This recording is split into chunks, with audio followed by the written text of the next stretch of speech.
one coming out here in Midoriya midnight, and we're going to see a lot of pocketed spawns here between Cinderfell and the Mandate Yard. We're going to see Mike and TT25 up against one another as the halberds come out here for the uppercut. The gravel bump is going to be occurring. One jump LB to the next, and armor swap from Mike. He has no secondary weapon to come through. There is fist plays right there, and TT25 is quick with the switch off. He finds a 1-2-3 successfully, while Mike finds another armor swap there. One uppercut, but the stairwell might grieve for one jump LB to a next. Mike gets eliminated off rip, and TT25 gets their first elimination. This gives him an opportunity just to go off with the goal, but in Imperial Camp, we got three opponents, Pace, Verse, and Edward, all in the same vicinity. Not a way you want to start your second bi-weekly day here for OG's Mike. Or bi-weekly 2 first day, I should say. But we do have Edward, our bi-weekly 1 winner, going active against Verse right now. Overholds R&B focus, gets the damage plus the elimination. Now PXC trying to respond, trying to see if we can get elimination onto Edward. F called in here for the Justina, no problem. Yes, says the 1.0. Big parry here for PXC in the back end. Choose now with R&B focus. Double parry here for Edward, trying to stay alive in the backside. Gets the damage onto Choose. Now 3 players on his trail. Edward has to make a run for it. He's got to find an armor swap quickly right now. There's even a jump LB to the next section. Choose Shang finds the elimination, finds a Sobel with a double tap dodge, and making sure he doesn't get caught. He uses his combo breaker, but there's another opponent right here. The Kylan comes out. Obviously, right now, Shang throws a wild haymaker. Blue focus gets punished for it immediately and finds the ultimate as Pace procs his Lonnie ultimate to look for an escape against the chasing Syra. Now, Kylan in the background, HM from Team JL, he can look in here to lock in for a kill steal potentially, but as you can see, PXT is looking to try to get those bulwarks to be thrown out for the soccer ball, so that way he can just give Shang a mind game to read about, which forces that reset and for Shang's ultimate to run through without an offensive capability. HM now against PXC. Kylan against PXC. PXC on the Lonnie. Overheads R&B into the grapple. We've seen that catch with terrain is in your favor. So bit of a showcase terrain from HM. Tries to go for the pistol shot. Does not connect. The hung sword there from PXC. Purple rarities be able to chunk out a lot of damage earlier in this game where a lot of players don't have full damage reduction. So we do see these players are going to back up right now. In the back end, PXC drops very low there by Choose. And Choose now trying to snag an elimination onto the Lonnie. The musket shot does not connect there for Choose. But PXC tries to stay up. And HM with the elimination. 1-2-3 spins it back. Gets the damage there onto Choose. R&B focus there from Choose. Responding onto HM. Tries to catch some resources there inside the body. Does not manage to do so. Jump LNBs now. Kilo Ultimate out here for HM and Choose nearly getting that ult right back online. He just popped it. I believe it might be around 50%. We do see him trying to get some more damage here onto the Syra, but Choose being able to kite this out for now. It looks like HM's ultimate might not give him the success he's looking out for right now.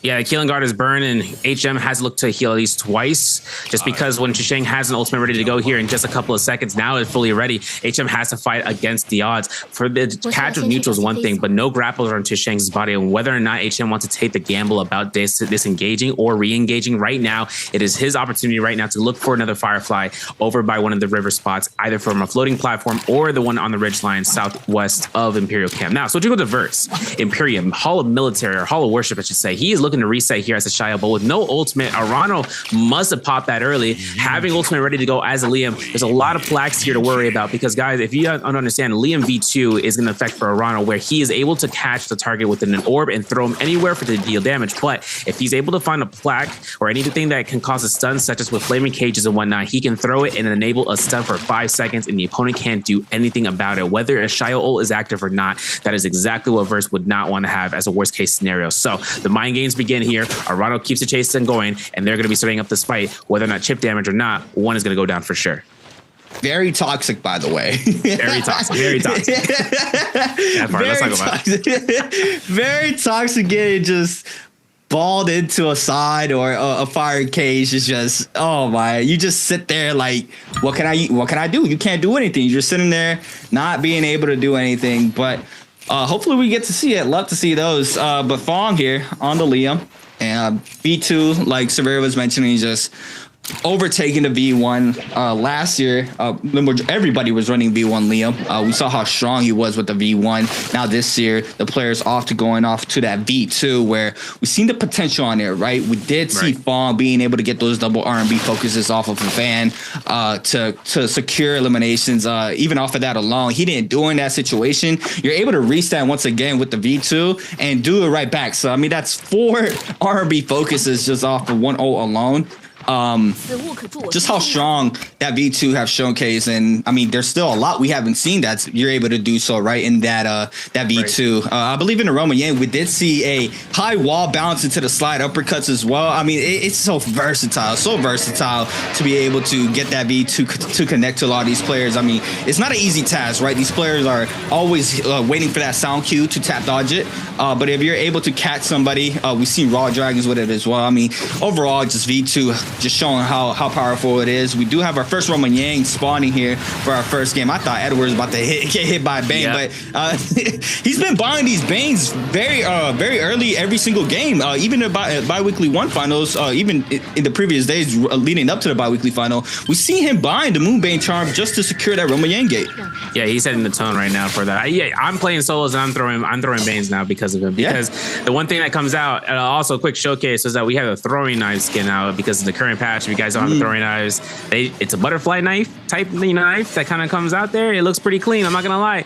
But regardless, let's go back to the gameplay. The thing about the Roma Yang and securing it now is because it's so dangerous to take a Roma Yang without any sort of protection. Nowadays, it's because Liam can be occurring, and Liam can literally ult you, stand outside of the Roma Yang circle, and your pass will deplete by that point where it goes to him, and then he can go ahead and yoink it for himself if there's no other opponents nearby. So having that thought cross his mind, Edward is like, nah, let me just go ahead and buy these Banes. It is 4,000 Dark Tide coins. If he finds an early elimination or if he goes for the economy for it, no one's really going to take the opportunity of buying the Banes unless they're looking ahead of the curve of just going ahead and being fully looted out. And even without fully loot, whether they have blue or purple armor, they'll take any opportunity to save gold because of Jades or for weaponry. Things of that nature it always comes into play, especially for the weaponry, because if you can buy yourself in the Mortal War specifically, folks, if you end up going to a shop and you end up having your opportunity of buying, weapons, but you can choose between a ranged weapon and a melee weapon. It's random. It's not guaranteed on which weapon you would prefer. So you could end up getting a crossbow, but a lot of those ranged weapons are a key component, especially bows,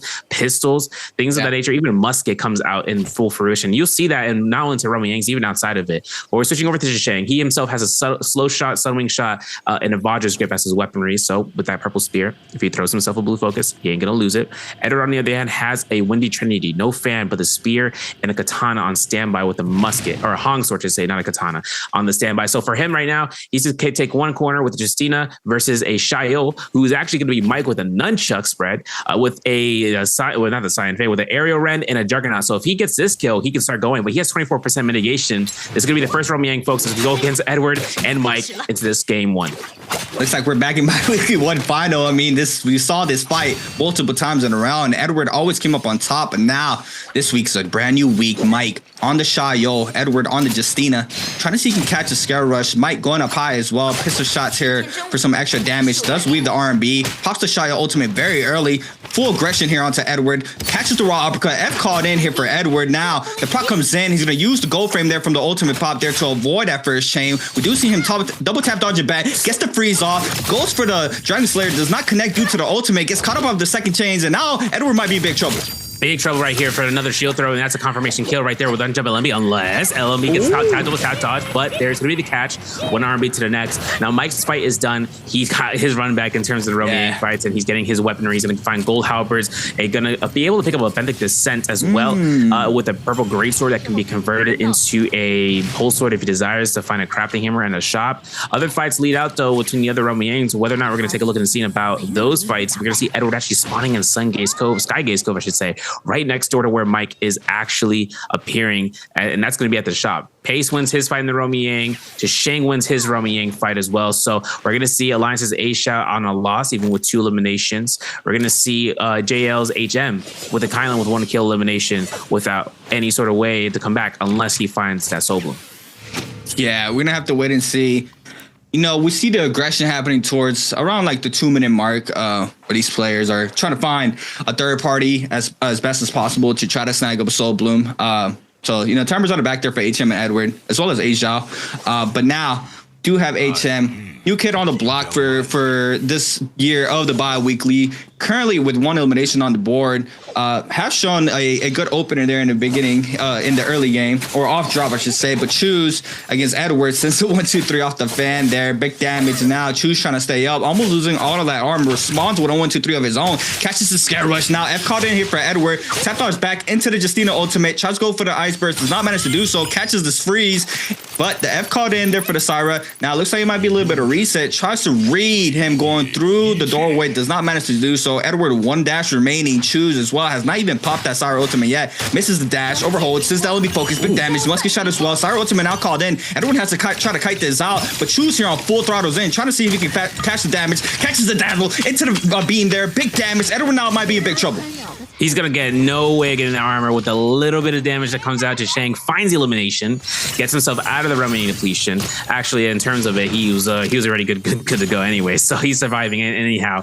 But you can look at HM, opposite ends, not in a great spot. You know, it's kind of tough to see how we saw Edward try to go for that armor swap, but you know, the Syra beam, the ticket damage, the damage over time, it's so much for what it is. But for what it's worth, at least in terms of it, we don't see Syra V2s as often. V1, we saw V1 last year where people started to figure out that you could tap dodge it, and we thought V1 was going to be used or Syra as much, but players are still opting in. TT25 actually with 2 eliminations right here, having a survivability of a lifetime, purple armor, purple weapon to deal out the damage, 7 armor powders to be on standby. My man has his ultimate ready to go here. If H&M finally gets himself low enough, TT25 could go for the yoink. Dagger horizontal comes out. H&M gets out. JL's team player is going to be going ahead with the first round, but with 1 elimination, it's kind of going to be a tough indication of whether or not he's going to survive this.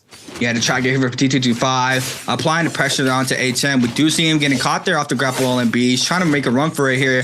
Does have the weapon of choice, the best weapon of choice, to be able to get his movement game on here with the dagger. Age out as well. I believe Age out still has the cleanse. We do see him there with that Yang depletion timer. HM as well, but HM does not have any HP. Age out T225, both grapple it in, catch HM here on the bottom side of this terrain. Now, what's going to be the mix up here with 1 minute and 11 seconds and counting here for Age out to try to cleanse. In the backside, T225 is going to be a big nuisance here. Now, it looks like he's just going to pick the Lonnie off the bunch. The jump LMBs, a little bit of a movement error. Does manage to get the pair there onto T225, and now A-Shot's the one being looked at.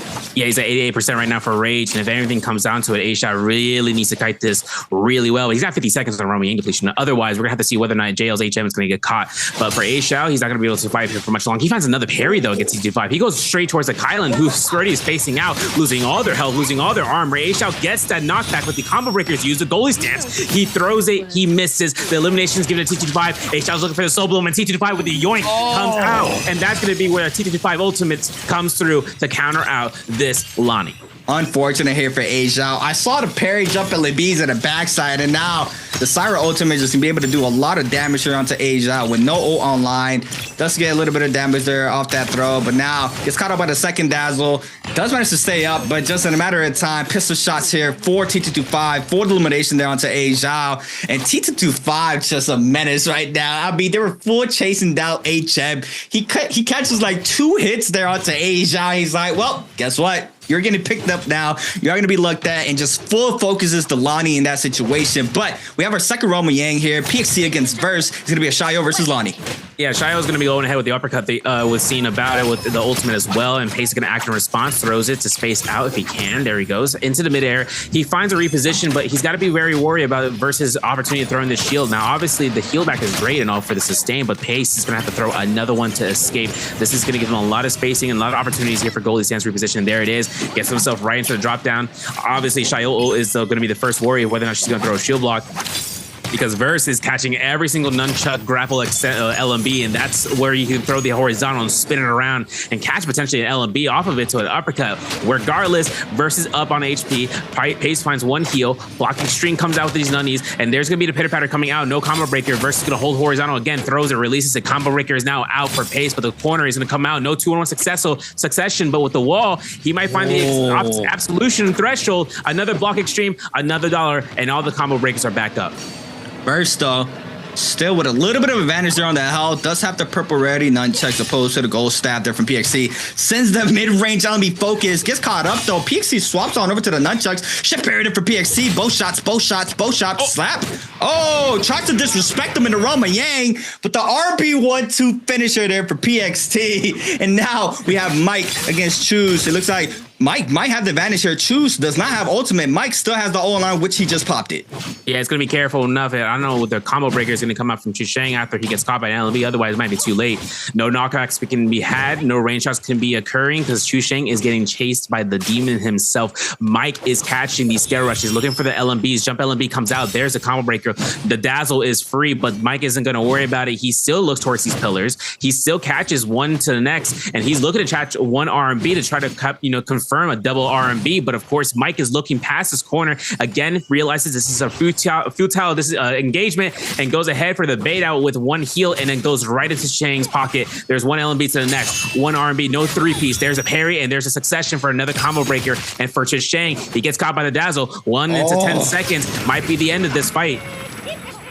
Since that 1.0 gets the damage, I mean, Choose was being very annoying there. Make sure he does not get caught up, but Mike does manage to catch him there. I mean, he's going to get, that gold armor, that gold pole sword. I mean, he already had a gold halberd, so just scaling even more here on the Shayo. Catches Verse outside the realm, going right back in here with his White Tiger's powers. Do see him now. A nice little setup here on his loadout. It's like he's not going to be trying to full commit into this fight. Could be choosing another player. Lipo's in that bush. I do see him there on the right-hand side. Verse right behind him, too. Oh, it's a fellow Shayo, so that's why the aggression might not start here for Verse. But Verse does have that Yang depletion timer with 3 minutes and 50 seconds. Wants to try to play around the Shayo, seeing if he can find an opportunity to try to cleanse. We do have him here with blue dual blades in hand, but the one stacked is Mike, and Mike can outburst a lot of damage. As we're seeing him here with 2 eliminations. Winning those Roma Yangs have been very successful for him. Choose, T225, both with 4 eliminations on the board. But Choose does have that Yang depletion timer. PXC, Aizhao out of the game, but Mike and Verse, as well as Wufong, do have 2 on the board. HM and Edward are out with 1. So, kills are kill led by 2 players, but not by a lot. Choose is going to be able to go ahead and go for the resurrection. Timer still ticking, 4 minutes and 12 seconds. Try to cleanse. T225 trying to get active against Verse, I believe. Do see him full cutting on now. We do have the F caught in there for the Cyber. Drops that R&B focus. Big damage here. Verse loses 2 bars of that purple armor, nearly 3. Looks like he is going to go for a quick little reset in, and the aggression has to start pretty soon here for Verse. Exactly. I wanted to point out too, Mike didn't take the Soul Slash instead of the Roman Yang, decided to leave that behind. But remember, he's only taken fights within the Roman Yang. Something I actually want to think about is if we can look at his point of views later on after the VOD gets uploaded, because I want to see if Mike is just purposely taking the 2 realm fights and then he's able to go in. Because otherwise, he's stacked up to it nicely, right? With the gold halberds on the standby, having that weapon to be his backup in case of anything. You can see that it's going to work out. T225 procking out the Cyril and coming through with no kill confirmations here. And Mike with the halberds just catching the RMBs. Gets caught by a dazzle, but it's not going to phase him. And as T225 looks to use the dagger to start scare rushing out, he's got to be very mindful. 4 eliminations is great, but if he gets caught out in 8th place, it's not going to look too good in terms of just catching as many placement points, especially with that Roman depletion in effect for his opponents. T225 is getting looked at right now. He did burn that Syra ult, so these players are going to be full committing into him. We do have him trying to scatter on out. Cannon shots flying on in. Arano trying to cut the line of sight there as well, but T225 doing a really good job staying mobile. We do have him on the dagger right now. Verse trying to drop that army focus, sends it, big parry, double parry from T225. Cannon shot still flying on in. Chaos is happening here. PXC drops very low on the backside. Needs to back up to try to get a full reset in, but Wufong spawns him. We do see T225 still getting aggressed on by Wufong. Verse, Choose, Lipo, everybody's going full throttle in there onto T225. He does manage to get a full reset in. Now, no ults in this area. It's a nice little situation here for T225. We do have Verse still with that Yang depletion timer with 1 minute and 25, trying to see he can find that bloom, but it does not look as of yet that he's had the perfect opportunity to do so. Choose, though, in the backside there against Lipo. Overholds 1.0, gets the damage there off the LMB focus. Now, full focus is in. Scale rushes onto Lipo. We got a random Bane spawning as well, so you got to be really careful not to get clip off of that. 2 players onto Lipo. Lipo. Lipo is going to be forced to pop this ultimate. Since Chu's down the cliff, since I'm pretty much nearly all the way down the cliff there, he is going to be able to go back out. Lipo, though, against T225, gets the damage off the second as well. Gets the F called in there from the Syra in the backside. We do have him trying to back on up to try to kite off the aggression there from the ultimate. It looks like he does manage to do so, and Lipo might be in a bad situation here. Yeah, bad situations indeed, and you can see Chisheng is going to be able to capitalize onto it. But even with the V1 activation from Lipo, he's going to have to be very cautious about these blue focuses. I mean, look, all these players are ready to go for the parries. They can go for it. They will burn through his health bar, and that's elimination to Chisheng. Can he get the Soul Bloom? No, he won't. It looks like it's going to get yoinked, and under his footstep, he ain't going to get out of that Romy Yang depletion for now. 80 seconds on the clock, and Arano's going to be dipping out of here. Having that fan on standby, looks to the horizontal throw, and there's one click to the wall, but then another target with T225. He can look to try to yoink out Chisheng, but with the ultimate cast from the Syra, the fights are going to turn the tables if Arana gets focused, but he finds the yoink as it comes out from the V2 from Liam. He knocks a bit back, but Chisheng is still going to go ahead and full throttle. Arano getting klepto. Dazzles onto two players. V2's there from Arano onto T225. Sends him in the bottom of the cliff there. Now big damage onto Arano. Loses a lot of HP. Delani showing up as well on the backside. T225 still trying to get aggressive onto Arano. Just lots of pressure. The R&B there for PXC for elimination. The cleanse now for Choose. Does manage to grab the bloom there. And now he's right back into this fight. We do have him now full resetted, and a lot of players have fought. We only have 5 players up here in this first game. That's right, yeah. Choose with a, he's a 9.5 men's footwear. It's crazy. He just fits right in. Listen, I made that on the spot, guys. Listen, everything comes out here for it, but Chisheng is now going to be safety netted for 5 eliminations in this game, first off. And then secondary is the fact that he is a Syra. So if it comes down to the endgame circle, whether or not the Shios go head to toe against one another with a Justina, with the Lani, this is going to be where TT5 could be the only personnel that's left to Chisheng to stay into that endgame circle. Now, of course, halberds are in the play, one of the biggest mix-up weapons. So one person could be going out 100% HP, 100% armor, and in the next moment, they lose everything. Otherwise, T25 could get parried, and we can see that right now. I mean, this is a battle of the Syras, right? We had everybody going against the Syras. T225 now getting looked out. Choose was in the mix as well. But now the Shayos and the Lanis and plus the Justinas are looking at T225, trying to see if they can find elimination here. T225 has lived a very long time, has been full focus pretty much throughout the whole end circle. The R&B focus there from Mike for the elimination off the gold halberds is going to snag him up. His third elimination of game number 1. And now our second random bearing spawning. Choose still in the lead with 5. PXC with 3, Mike as well. Wufong with 2. Bodies are dropping. 1 Syra remains. Mike with a full inventory of Jades and weapons. Looking very good to be able to take this first game here for tonight. It's going to be a big hold opportunity right now for Mike. 1-2s against Chisheng, looking out for a little bit of that chip. And like I said, he's working towards objectives. Look at this. He picked the White Tiger's prowess from that Spirit Well earlier, and now he's able to kind of go into full throttle again. And he's only gotten kills so far from the Romy Yangs, and then picking up that the third elimination outside of it. But for Chisheng, this could be the death's door. But like I said, opportunities only come into the moment, and Mike's looking a little bit too frosty here. He's going to have an ultimate check out here if he wants to use it, but rather he's going to look towards the ravine, look towards Imperial Camp, and just spaces out. Boom, there it is. Slam down comes out to Chisheng. Loses a lot of HP. I saw range shots coming out from Mike to try to go right back into it. He doesn't even care about a heal. He said, no, you have no armor, my friend. You're going down. 1, 2, 3, backs it off here. Make sure they can work it out for a little bit of a tassel, but the Moonbanes are in between the lines, and Chisheng looks to knock Mike into the Moonbane. A very risky maneuver. And as it comes out of here, he's trying to look for it. The Shuayo ult comes out, but there's a kill steal from TE's Wufong as he gets his elimination. Wufong now with another one on the board. That's a nice elimination there from the Justina. Does manage to back on up. Mike still has his ult online, so he is going to want to get aggressive off of this alone.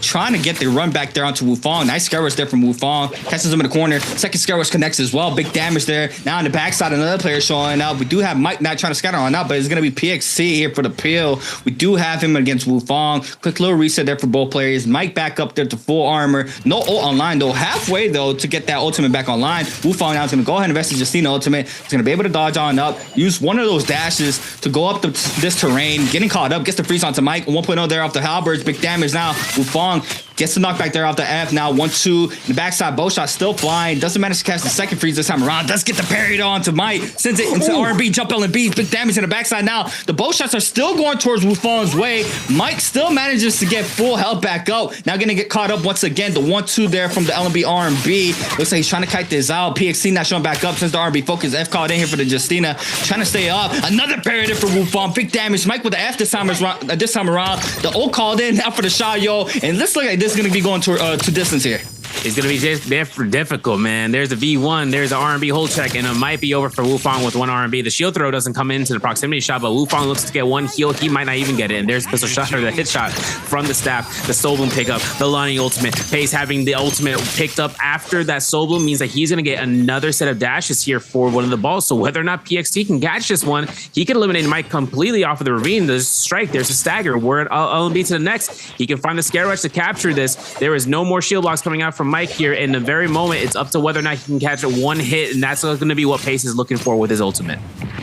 Yeah, Mike trying to kite out the situation to take a reset, and I'm feeling a drop down R&B focus here possibly. Does not manage to see so though. He does manage to stay up. PXT with the health advantage. Mike pops one powder in here for the armor. Tries to parry it. Parries a little bit too early. F caught in here from Mike. Now F cooldown starting online here from Mike. Gets damage onto PXT though, trying to even out the health. Does manage to do so. We do have him with 25% on their rage. Finds a nice little spot to take another powder in. PXT now starting to move on in. Now the terrain might be a little bit of a situation here for some of these players. We do have Mike though still kiting on out, being able to get out of the situation pretty quick. Grapple bump there from Mike to the R&B focus. Big damage. PXT now since the R&B focus. F called in for Mike. R&B catches, but doesn't go for the full jump LNB there. PXT trying to stay up. Gets clip off the Scare Rush. Now the F called in for the Lonnie. Mike being able to close out that distance between the health between both of these players. Catches the second Scare Rush. Does manage to get clip off the R&B focus though. Big damage here from PXT. Scare Rush jump LNB. Mike overhold 62%.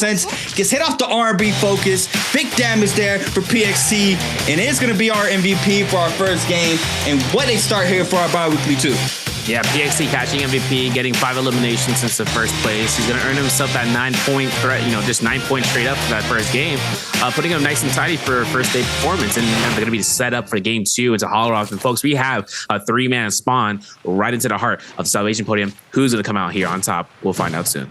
This is dangerous, right? We do see both players going low instantly to try to get the information for the puzzle. But you have to be careful. Choose on the top side and might be waiting for his players to get on top there on top of the puzzle. And then the ballista shots are going to be flying on in. Edward does manage to get a common armor. We do have scrap offs here in Plume Castle. Mike gets PXT. Grapple bump here onto the stat. Does not connect. Doesn't get the grapple there, a bump there. Now Mike trying to back on up on the Temi. Does manage to swap on over to a Blue Hong Sword. Clink comes in there for PXT as well. Also running a Blue Hong Sword in the backside. Tries to go for the Scare Rush. Does manage to connect. F caught in there for PXT. R&B jump LNB. Dazzle finish as well. Connects there into the slide uppercut. And PXT here with a nice opener here for game number 2. Honestly, I gotta say, I think Mike low-key egoed the Dazzle, to be honest, to come out. Yeah. To be honest, because the ones that came through, it was over. Even after his F was still available, it would have been Pace's opportunity to catch a slide uppercut just with the frame alone. And that was going to be the case because he had a little bit of terrain advantage that worked against Mike. Now, fortunate to Kaviani, we see a fight coming here. Rana actually finding a kill against Light Polaris into the scene, but TT25 actually finding H&M here in the rescinding end with no HP, 1 LMB to the next, 1 F1, but 1 kill R&B from A-Shot with that fan, and it's going to be works to easiness, and TT25 has to fight up against his Syra in the mix. And that was 2 Shayos up there. TT25 still trying to stay up. Do see him now trying to aggress on A-Zhao. A-Zhao does manage to cut out this pressure here from TT25 on the blue nunchucks. Does have the armor advantage as well. Nearly full on that blue armor. Blue armor swap now for A-Zhao. Looks like the pressure's going to ice off for now. Wufang's still in the mix as well. He is be able to stay up. We do have these players. I'm not sure who took the puzzle. Now that Fong's backing up, I think that pressure there has stopped there for a lot of these players. We also had Choose there. So very interesting to see who's going to come on top here. It looks like Fong got it here with the gold spear though. Yeah, you got a gold spear, you got a soft step gecko foot, no erudition, just to see if it came through his moment of, reckless. But there's going to be a Wufang here up against A-Shao. 1 LMB to be caught, and then 1's ultimate to be reactive. Not even reactive, just predict it and use it early on. A-Shao not going to use it against the Shio ultimate, as if Wufang gets caught by 1 Dazzle, it's over for him, dog. It's over. And there it is. 1 LMB to the next. Laser beam light staggers. They don't go for heavy staggers. Oh my God. TT25 finds that Soul Bloom, and now it's up to A-Shao to escape this. Yeah, now TT25 trying to apply the pressure onto A-Zhao. But I mean, Alliance's is A-Zhao just got away with murder, right? Now he just has to kite on out, swap it on over to the fan, trying to get the movement game on. It does have the terrain to do so as well. See time and time again that these players use the terrain here. The Clink comes in here for TT25. Not going to let you go easily. We do have A-Zhao now trying to battle out in this situation. Does get clipped here on the side of the terrain. The Scare Rush comes into play. TT25 with a little bit of movement error there. Does not manage to fully get out there. But now A-Zhao does manage to go back on up, trying to see if he can find some damage on TT25 since the one putting off the LMB. LMB. Now T225 responds as well. The healths are nearly even. We do have a little bit of a troll pickup here from T225. Trying to see if he can find an armor swap. Reset for both of these players. Arano versus, we have a third party here for PXC.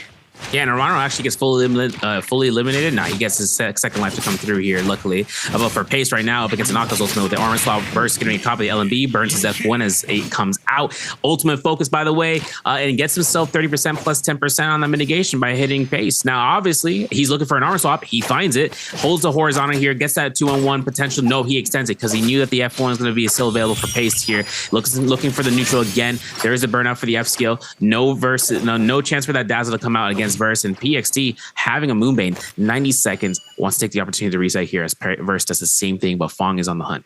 Yeah, Fong, look, prepping for that third party.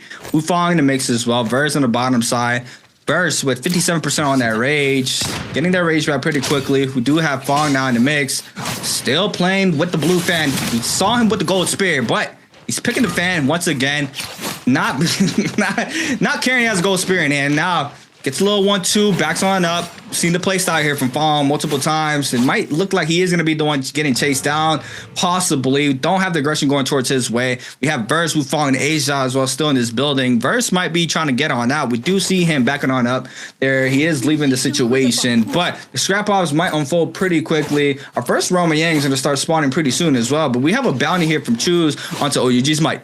Yeah, Mike is going to be holding out here somewhere in the snowy forest by Serpent's Pass. There it is. Purple Fist Blades in hand. V3 for the Temulch Ultimate. Looking to the shop if you can possibly buy something out of nature. Looking to buy supplies. Actually buying probably Soul Jays if I'm not mistaken. We're going to have to see later on. Otherwise, Rump Yanks in 45 seconds. As again, you look at the bottom left corner, you're like, man, what are those? Those are for throwing knives, bro. The butterfly knife. Yeah. Throwing knives. I can't. I saw those. I was like, yo, this is kind of dope. We're kind of upgraded right now, especially for the throwing knife skins. But kind of curious in seeing what's going to be available for the seasonal treasure chest. Yeah. Considering Tarka is in the mix for being the poster boy for the season, obviously. Oh, yeah. Because that rework is going to happen at some point. It's also to note that it could also revolve around throwing knives as being the extreme weapon. We'll have to see later on. But Mike, getting chased down, getting aggressed by HM, making HM regret his decisions. The F1's burnt out. Nice pistol shot, insult to entry, but a little bit of tip damage. A little bit of reset. They still have around this Roma Yang to fight it out. Yeah, now the Roma Yang gate is starting to fall. Big pair here for HM. Goes for the damage instead of picking up the pass. And these players are going to be duking it out. The V2 called in here for HM onto Mike. But he's going to go for it. He's going to find an iceberg. Sends him on the ground, though. I think he was going to look for an iceberg there on the top side of the cave. We do see it there on the backside. Could have gone for that. Now the 10 ultimate is going to be called in here for Mike.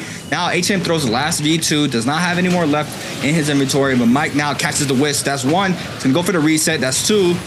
Doesn't catch the third, just as does, catches the third. Now he's gonna go ahead and take the reset in, not put out the damage there in the backside. We do have him now full resetting. To go ahead and get the pass now. HM trying to full throttle on in as well. Mike's gonna snag up the pass. Great, good plays here from Mike being able to get that pass and make sure he goes right inside that Roma Yang so you can get that ult back. But Asia now with a third party, Fong as well. Everybody's starting to move on in. Mike is like, yeah, y'all can have that. I'm out of here. I'm gonna go ahead and focus HM. Yeah, they can back off here in terms of this. And even HM knew that no ultimate. They don't know that they don't have ultimate. So they're going to be wondering about why this fight's going to be happening. Cyro on Asia, just to hard confirm it. You can see him try to chip away here left and right. But then Mike finds a nice parry. F1 used the right opportunity here for HM to keep his weapon and disallow the parry attack. But then there's Fong, gold, with a gold spear in his back pocket. We know this. Purple armor on the standby. And while Mike is looking to try to chase this one out here, he's got his ultimate to be slowly building up, but not going to be fast enough, especially if these guys are wanting to confirm and hard confirm abilities be used, just like how Mike just used that F. Yeah, but now the ballista tower kiting is here. Both with everybody starts going through this way. We have Fong as well in the mix. First roaming are going to be happening pretty soon. We have WZ already in, waiting for his opponent. Mike, though, getting a full reset, and HM drops very low. The 1-2 spam there as well.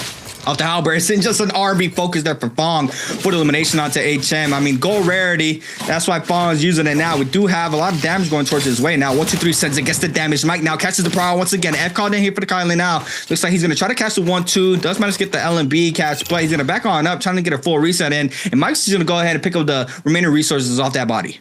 Oh, to be continued with that fight. And I was going to mention that Fong has a lot of HPJs, but just like those HPJs, we see a nunchuck parry come out from Verse and throws it down. There's going to be one ultimate to be casted here, and it's an immediate one from Akos from Verse. F2 comes out from Arano, goes for the ultimate to mitigate that knockback, and of course, Verse looks to kind of cut around here. He finds it, V2 confirmed. He might actually catch up LMB because of this, and that's going to be the elimination just like that. Before you even know it, Arano goes down. Verse finds his Romeo victory. Pace, though, up against C225.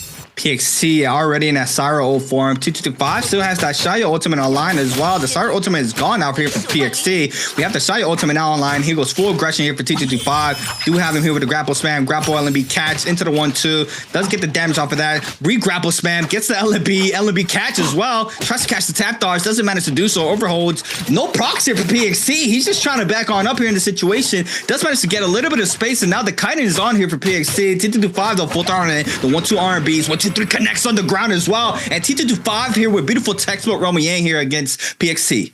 Yeah, and now we're switching back over. Fong an active ultimate now up against Mike. Mike actually having burned his ultimate just prior to this engagement. We missed a whole slew of action here. They're still looking at the body for JL's HM for supplies. He still has the whole bank. And now everything comes out to Fong. Catches a blue focus to the face. LB for the clink. Might be looking for the double tap dodge. Doesn't capture it. And Fong gets a lot of HP that is shredded here with losing his armor again. That's not going to be a good look, especially losing all that health right now, C8. Wow, does manage to pop the app as well as the Temi. Doesn't catch off the whisk there. Fong now getting clip off of that LMB. Now Fong trying to stay alive. The second scare rush connects as well. Fong does manage to get on top of this terrain. Asia starting to move on in. Now the Ballistic Kaiden is here. Beautiful double scale rushes there from Mike. And that's elimination there onto Fong. That's super unfortunate there for Fong. Had a great start there with the weapon of choice. Gold spear off the puzzle. Doesn't manage to find a success. Drops to one elimination on the board. Asia and Mike going right back on it. I mean, Asia going against the veteran like OUG's Mike, the two-time champion here for the J-Cubs. I mean, it's just crazy, right? He's new in the scene. 3 eliminations on the board. And being able to, hang with the big dogs like this is not an easy task. Is not an easy task. It's like I was going to say something out of pocket, diabolical even. But I'm not going to go down that route. We are here. Shout out to all my gamers out there. We're going to have a chance of looking at A-Shao with 3 eliminations. Gold Howard's outside of Romy Yang, hot off of a fight. And he finds Mike, and Mike has had no opportunity to go ahead and back off, but he's going to go right back in. And now with the Romy Yang depletion, no Romy Yang depletion to say, with the Vermilion Burst Mite, he knows he can full invest into this fight, 100%. Now A-Shao has to take an opportunity not to just go ahead and grief this, but then again, it always happens. He knows that the time is going to be of the essence. He knows he can't armor swap because he has purple armor. He finds a free dazzle onto Mike. This little bit of a movement set at Pleather Lake has a lot of terrain that you can get into the scare rushes, especially with the scaffolding and the rock faces. But then A-Shao is going to use this as a time and opportunity to ult as a counteraction for that Temi.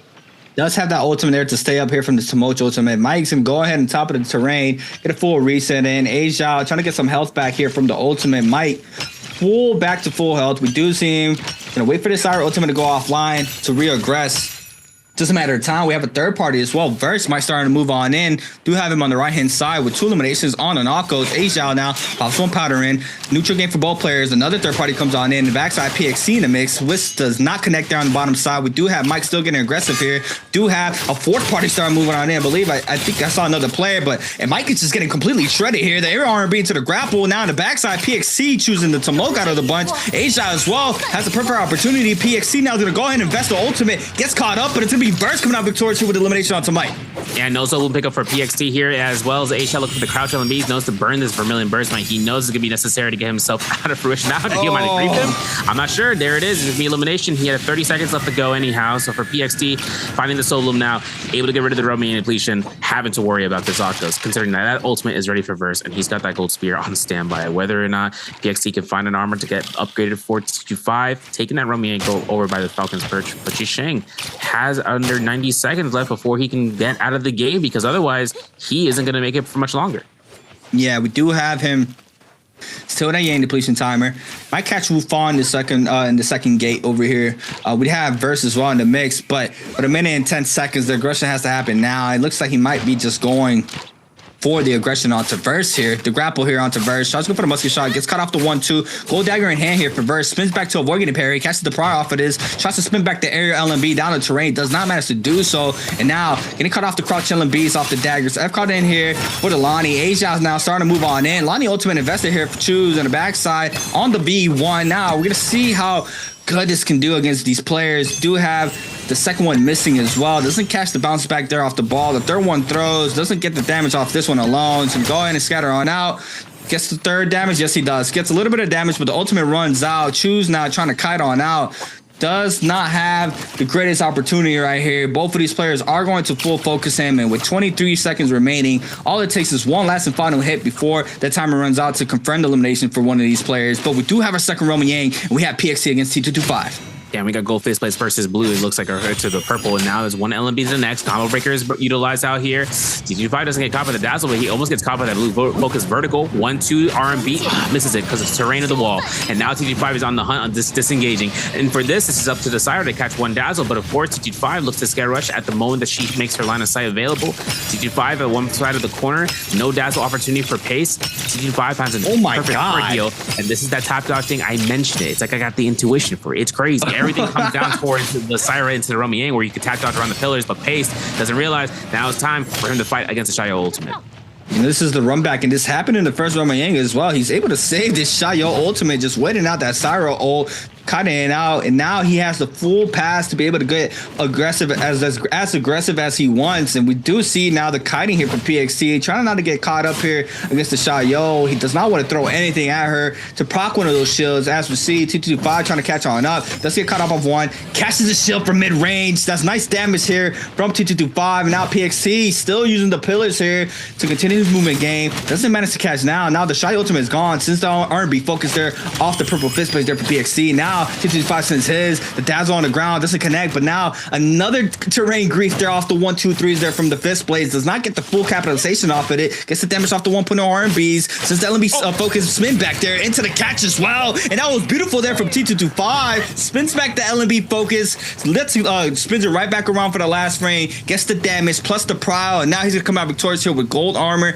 and gold hung sword as well. Yeah, as well as picking up a Heta detach and a scatter shot. This is perfect opportunity for Xiao, especially for T225. Finds himself in the ringer, losing a lot of HP. He can throw that Heta detach so long as he has a long sword, of course.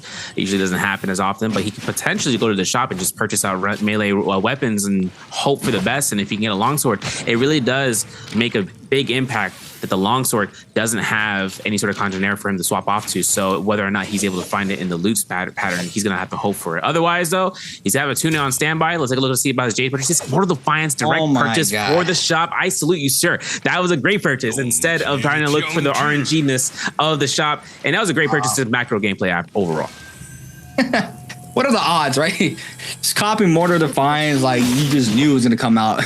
It was just insane there. So going into that end game, it's going to be coming in handy there with that Mortal Defiance. PXC now with a 4 minutes and 23 seconds.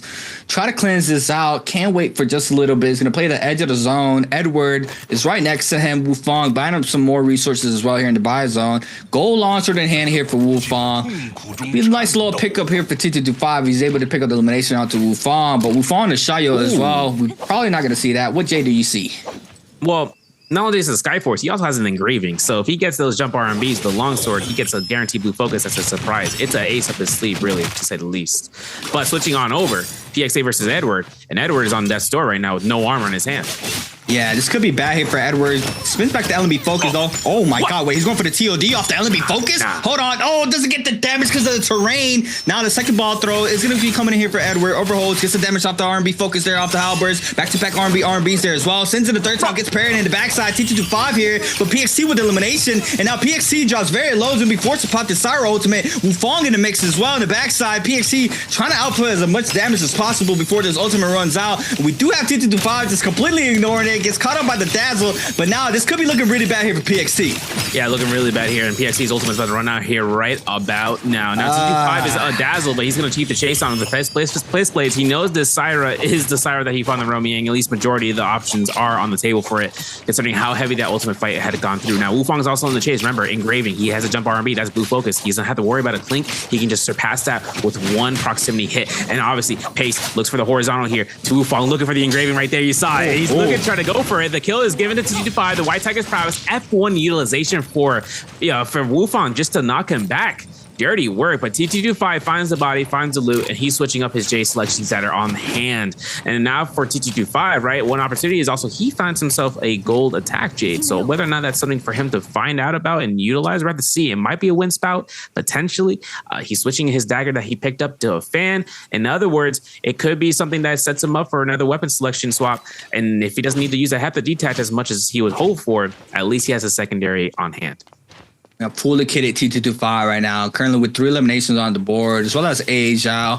But WBG's Verse currently has 4 on the board with the Akos. And I mean, Verse pick up those eliminations early to make game, and now in the end game, he doesn't want to get caught up by any of these Xiaoyos. Could be a big problem, especially of the game that T225 has right now. But let's take a quick replay here in the second Roman Yang. Got Wufang against Edward. It's going to be Lonnie v Xiaoyo here in this situation. Jump parry here for Wufang. F caught in there for Edward. Now loses all that armor. Gets the LMB Prio. F caught in here for Wufang this time around. Casts the tap dodge back with a jump LMB. And now the Xiaoyo ultimate is pop here for Wufang. Edward tries to kite it on out. Do have him overholding the R&B focus, throws down the ball. The Xiaoyo prop comes in here off the chains into the last LMB, jump LMBs, gets caught off the second. Edward's still trying to fight the situation out, catches the third bounce into the overhold R&B focus. Now since the LMB, no, goes for the TP into the ball, does not manage to get the damage off of that. Wait, hold on, does Edward do this? It looks like Edward might be able to do this. Oh, I thought he was gonna do that. That would have been insane. I was like, wait, hold on, what happened there? Yeah. Once I saw Wufang with the gold armor and the gold longsword, he won this realm Yang. Plus, Edward was on the realm Yang depletion. What was crazy enough, though, was that in the pocketed spam of the ball and then going to goalie stance, he picked up 400 healing with 2 strikes. That really would have set the tone, though, for a reversal in that fight. I mean, catching one neutral LMB into the Devil Extensions, another thing. Wufang, though, showcasing what he's got. He's got to switch jabs. Look at the sticking, going off in the sky. Purple focus, by the way. Pseudo. But we are going to see a repair roll for Verse. He has a Ruptured Gale Orb, has a Sunwing Shot, has a Soft Step Gecko Foot, also has an Assassin's Lunge and a Sap Jade for his hands. So this is really going to work well for him. 4 eliminations and stack. We're going to see a Fire Rose Target Lock, going to see a Switch Shot, Venom Tip, as well as seeing a Jabbing, a Shaolin Staff, as well as a Velocity Untold for Polaris. So he also is stacked. He finds a weapon selection to work out in the Spirit Well. He can contest it, but 5 players left in the lobby, folks. We got ourselves in terms of this, of whether or not the spacing is going to be egregious or impotent. Otherwise, parries like that with a sap hit, T25, he's out of the fight. I mean, how quickly Wufang now turns on his attention there onto the Akos. The opposing Xiaoyo now backs on up off of that parry. T225 now takes a reset in. Vance Hill's on in as well. We do see him still getting some health of that, or some health back off of that powder. Which I was trying to say. Verse though on the backside, Fong as well on the backside, or Wufang, sorry. F caught in there for the Xiaoyo on the backside. T225 overholds, Blistering Edge, big damage there onto A Zhao. Now Verse starts moving on in. That'll be focused into the Assassin's Lunge. That's gonna be able to do a lot of damage here off the gold dagger. A Zhao still fighting for this. I don't think we saw a crazy Spirit contestant here for game 1, but we are seeing it here for game number 2.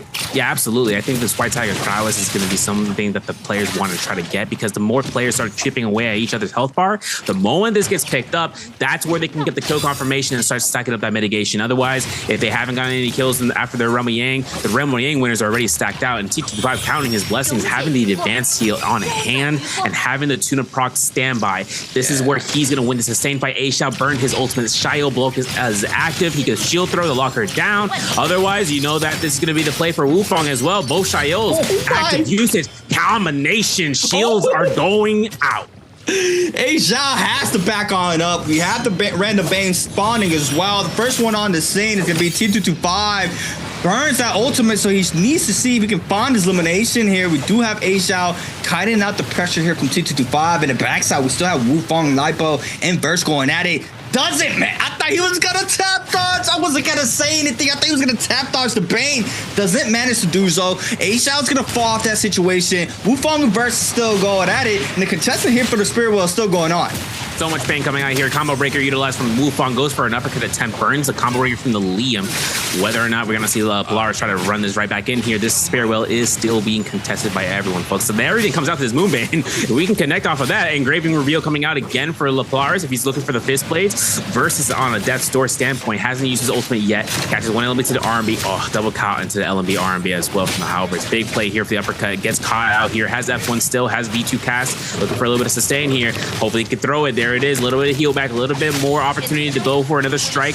Burns a Shio ultimate, but for Verse, this could be a death's door sentence if he uses F1 right in front of her. Man, I'm looking at these ult pops. I mean, the glyph board has to be different from last year, from what I'm watching now. I mean, they're getting that ultimate so quickly, right? I mean, we saw the second set of ultimates here for the Shayos. I mean, Wufong's is ready as well. Now he's going to go ahead and pop it against Verse. LNB jump LNB. Tries to go for the engraving, does not connect off of that, but the final jump LNB finisher there for Wufong to snag up the elimination there onto Verse. Lipo in the zone now. Tries to cut line of sight. Now the Liam ultimate is called in. Last 3 players still remaining here for game number 2. Engravy's on now. The second one nearly connects there as well. Able to weed this out. I was waiting for the sound cue. Gets cut off the V2. The R&B gets hit there onto T225 and the backside LNBs. And now the second V2 does not connect there. But the Clink there does pick an elimination there for Wufong. And now it's going to be Wufong against T225 for our last fight here for game number 2. Big difference right here. Jump LNB to the jump LNB to the jump LNB into the engraving. Doesn't give it. Doesn't want it. But see, Wufong loses the grapple. That's unfortunate because T225 gets an advanced heal proc here. This is going to be the spacing within the alleyway. You know, T225 is just going to space this through the ravine if he can. Hold checks the heck out of the horizontal. We still got a combo breaker from Wufong though, and look at his ult rage bar, man. He is at 89 percentage points. And now for Wufong, it's all about the R&Bs here. I mean, listen, he's got this engraving with essentially a purple rarity weapon on standby, especially considering his attack. He burns T225's LNB. There's going to be one chance for this ult proc to be a surprise for T225. Otherwise, oh my goodness, the switch down. So off the cliff side into the R&B into a jump LNB engraving, doesn't get it. Combo breaker comes out, and one chance left before T225 can potentially turn this around. Cannon shot. He looks for the R&B wild haymaker, but I'm pretty sure Wufong takes this with a win with one last jump LNB. I lied. More to the fights. Water Defiance comes to play here for T225. Now Wufong does pop that ultimate. T225 does as well. Now it's going to be a full reset in.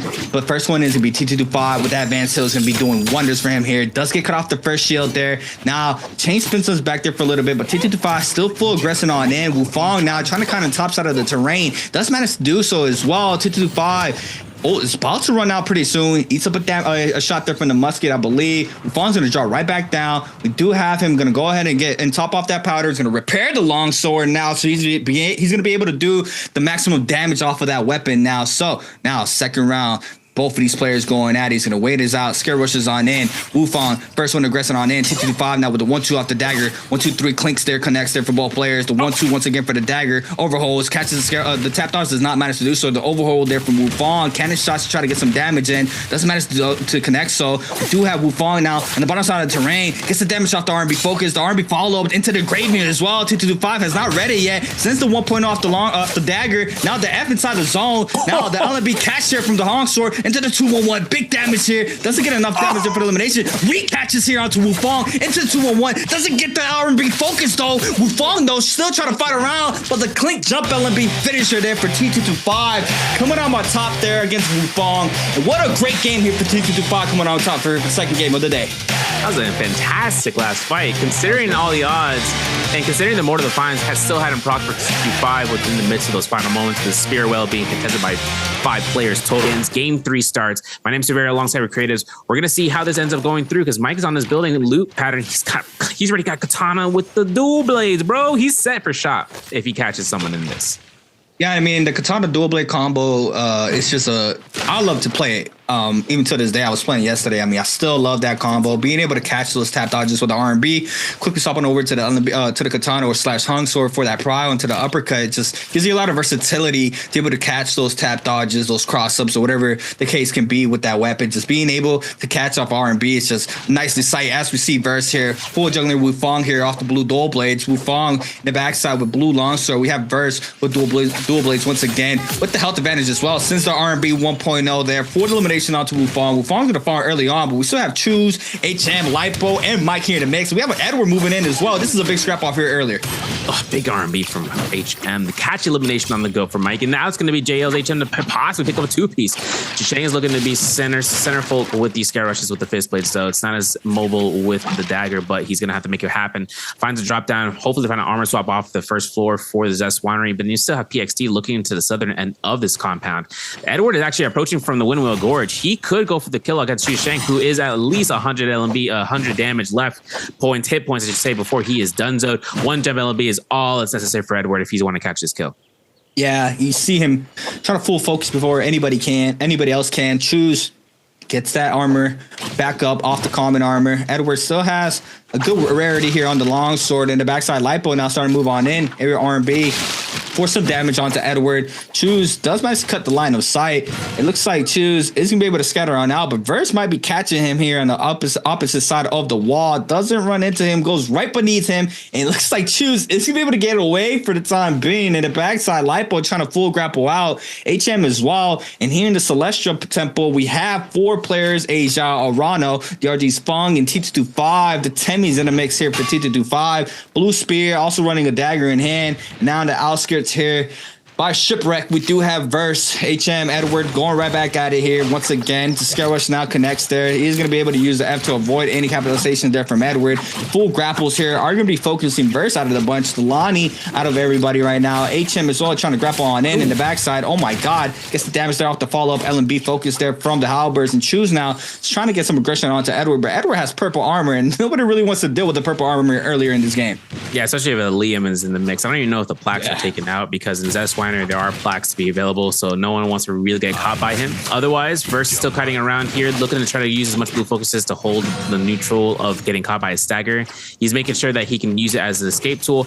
Obviously, ring around the rosy can only last for so long. There it is. Shisheng sees it, finds the F1 usage from Verse. Verse is going to get 1 heal potentially if Lipo can catch the R&B. Ain't going to do it. It's going to be suctioning out from that. Obviously, off of HM's drop down, he finds Verse. LMB to the R&B, grapple extension for the LMB stagger, but the old croc comes out. Verse has it to use it as an escape tactic and a reset. Remember what I said. Every time that ball comes back towards him, it's 200 heal. So he's going to catch that heal with the armor powder. Boom, 200 right there. Throws it again. You don't have to make sure he can try to force people to break the line of sight on him. He gets a heal back again for it. Now, switching over to Rano, over by the Noble Cave. It's going to be north of the Artisan's Grove, but it looks to be up against a Shio, and Arano's ultimate is already at the halfway point.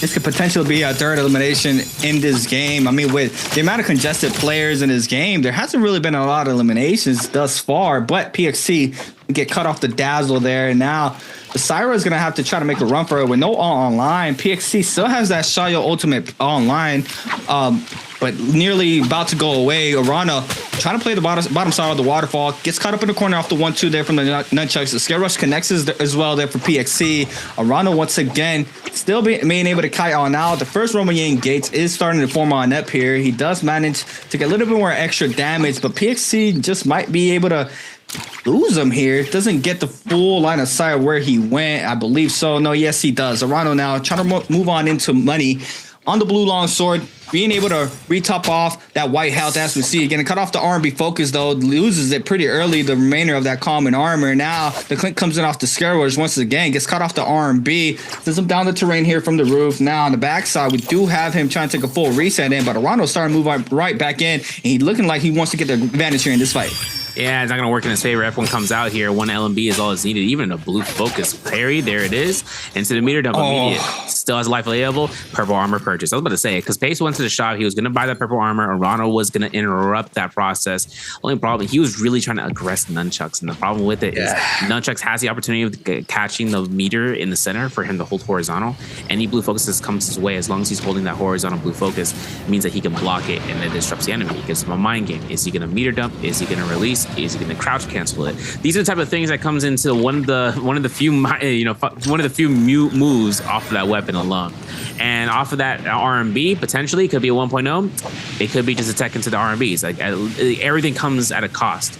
And for it, it's going to be Arano's demise for his first life, but it still doesn't mean it's the end for him. Still has his second to go. Still looking at the Romy Yang contesting it here. Celestial Region has Mike, has DRG Fong, has T25. And then off of this point, the Lonnie has this to the table for 50 seconds to churn out for time, but it all depends. We know T25 loves to take aggression, but Mike loves to be more aggressive than anyone else in the lobby. Oh, he eats up the damage off the LMB focus. We see 2-5 now. Trying to go for a full reset in. Pistol shots here from Mike. Connects off 2, 3, 4, 5. Trying to get that tuna in the backside. That ain't even... He's not even bulging. He's like, all right, fine. You want to get the damage, doesn't matter. I have the tuna on deck. So he is going to be able to get that health back up with time, obviously. But Mike now is going to be able to secure it as Romy Yang. I do not believe anybody is going to contest him, as well as Edward. Waiting this timer out here in a nice little spot to make sure he does not get caught by anybody. The visuals are out of sight here for Edward. We do have him here on the purple longsword this time around, and You know, once again, we did mention a little bit earlier, the longsword still in this patch is able to go and catch those restants off the carousels in the corner in the realm. But in the live patch now, that is not possible. So that is going to be a big change here into the Pro League once that patch comes online. Being able to take that weapon in there and being able to outburst that much damage has just been a crazy sequence, right? We've seen once those Fs are on cooldown, being able to catch those restand and the players not being able to catch on out or being able to break on out. It's just so much damage. But inside this cave, looks like we have a little bit of a scrap box here for all these players showing up. T225 trying to scout on in, but there's like 5 other players down there.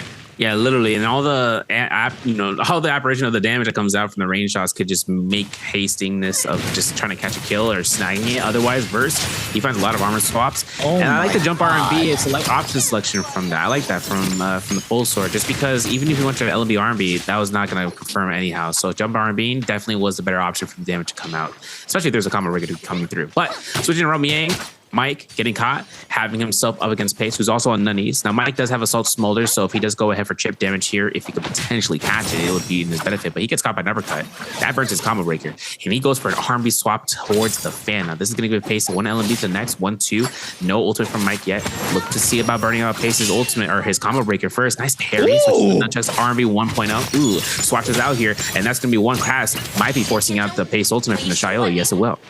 There it is. He takes the TP there from that Lonnie ultimate. Now throws down that third ball, but no, second ball. PXC with 2 more shields online. Be able to iframe that gold frame was there to avoid the change this time around. Now he just has to avoid one more. Has the TP once again.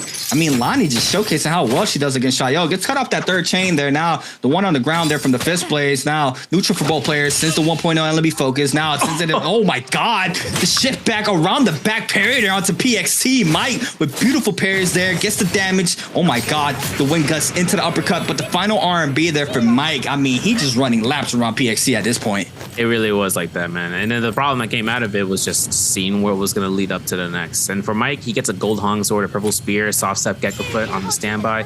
Gets that Vermilion's burst might. It gets right to jump in outside of this Romeo and finding the next opportunity. Now everyone's at Noble Cave, last we saw, and that's a good 500, 600 meters from where Mike is. So he's gonna have to make his way up there if he really wants to believe, which most players would take, especially that cave was the available option in the lobby, which comes available if you guys in a Motor War, where once the first Romy Yangs decides to finish spawning in, and then it finally unlocks. And inside of a Motor War, that cave opens up quick. I mean, really quick. Now waiting 15 seconds for it to open in the rank, man. No. That thing opens up like 2 seconds. Like, your DoorDash orders here.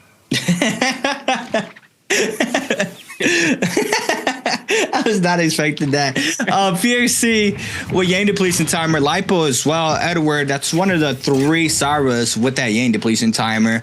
I believe HM has 2 kills currently here for this 3rd game, being our kill runner right now. Everybody else that has elimination is just 1. T225 though, trying to see he can find a elimination here on Verse. We do have that blue armor swap there for Verse. Trying to top off the white health. Get top off the one R&B's there. Off the purple dual blades. Now pistol shots to try to get some extra damage in. Verse though, with the kiting game, he's going to try to back on up. We do see him trying to stay alive. OUG's Mike though, full throttling in here with the Vermilion's Verse might. It's going to be able to get some damage onto Lipo, and this could be bad if the potential 4th parties are starting to move on in. Yeah, R&B is a good option right there for Mike. He chips off. He burns a combo breaker. Lipo, though, he might scare rush around here. If he gets caught by 1 LMB, though, he's donezo. And he actually forces an ultimate to be the necessary standpoint. But for Mike, he has himself in his grip. Pause. Has himself everything in terms of the hand for it. If he looks towards catching the scare rush, he could just force it out and then back off. Now, for everyone else, different story. Liam could yoink him out of his ultimate either or. So if it comes to a Liam ultimate, if he casts it out, throw it into a black, it could be donezo for 5 seconds. For Lipo, though, he uses it to escape, but also to reset for some HP. This is 80 heal per tick. And for right now, whether or not he can catch one target to go out with them, you're not locked in. I'm not locked in here with you. You're locked in with me. This is where PXC could be that target. Obviously, Longsword Beams comes out. Justina ult is casted, and this might be elimination. That B1 comes out from the Kylan as Wufong comes out. Bow shot, please. And that's a one-hit wonder. If anyone can catch it, looking like a mid-90s Billboard Top 100 song, because this could be over with it before it's over. Yo, he cuts right back into that terrain and he manages to get out. That was some beautiful kiting there from Lipo versus Mike. Everybody, look at everybody full throttling in, trying to catch up with the Lipo. Lipo now trying to play around money here to continue the movement game. But oh my God, look at the line in the minimap, everybody. It's just 7 players there. Big pair from Mike onto him. Does manage to get the damage, but still alive at the backside. It looks like the elimination is going towards Mike's way. Don't know if anybody cleanses off of that. I think they did.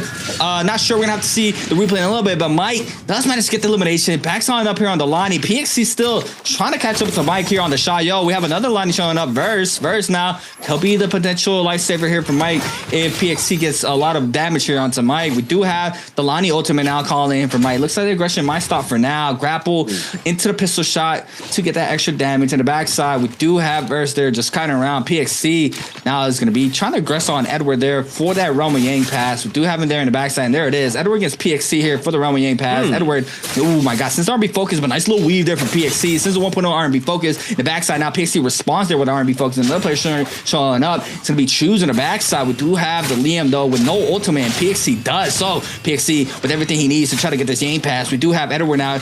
Potentially might be forced to back on up here in the situation. It looks like he is still trying to fight in the situation. Now the Shy Ultimate is going to be called in for PXC. Lots of pressure here onto the Liam. It looks like he's going to be caught off the RB spam still. And just a lot of damage still happening. The air RB connects. Now the Shayo shield gets proc, gets cut off the L&B. Shield into the V2 grab. And Edward might be eliminated here. It's just tons of damage. Nobody able to take that last and final hit thus far. Choose still full throttle on in. Edward managed to drop down there from the waterfall, but nobody laying out any of these shots. PXC with 6 seconds remaining to try to cleanse, doesn't get the elimination, and just like that, he is gonna fall, I believe, but Choose does not notice that he gets the kill, but it doesn't even matter.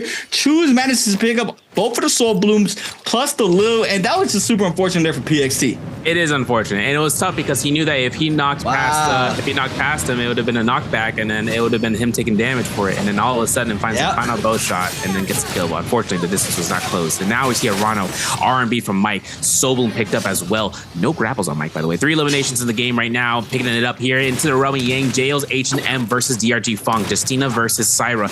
Really bad matchup for Justina right now, unless he can catch that Syra ultimate really, really quickly. But for Funk, trustfully and dutifully, he's pulling out the fan, and he's up against the nunchuck selection. The blue weapons are on both sides, and both have both purple armors. It's whether or not Fong really wants to take this, because he has no level 2 armor powders, and now the Syra ult has just been proc, so it might be a turnaround in his favor. Now here's the kind of game here for Fawn. Needs to try to live out this Syra ultimate as best as possible.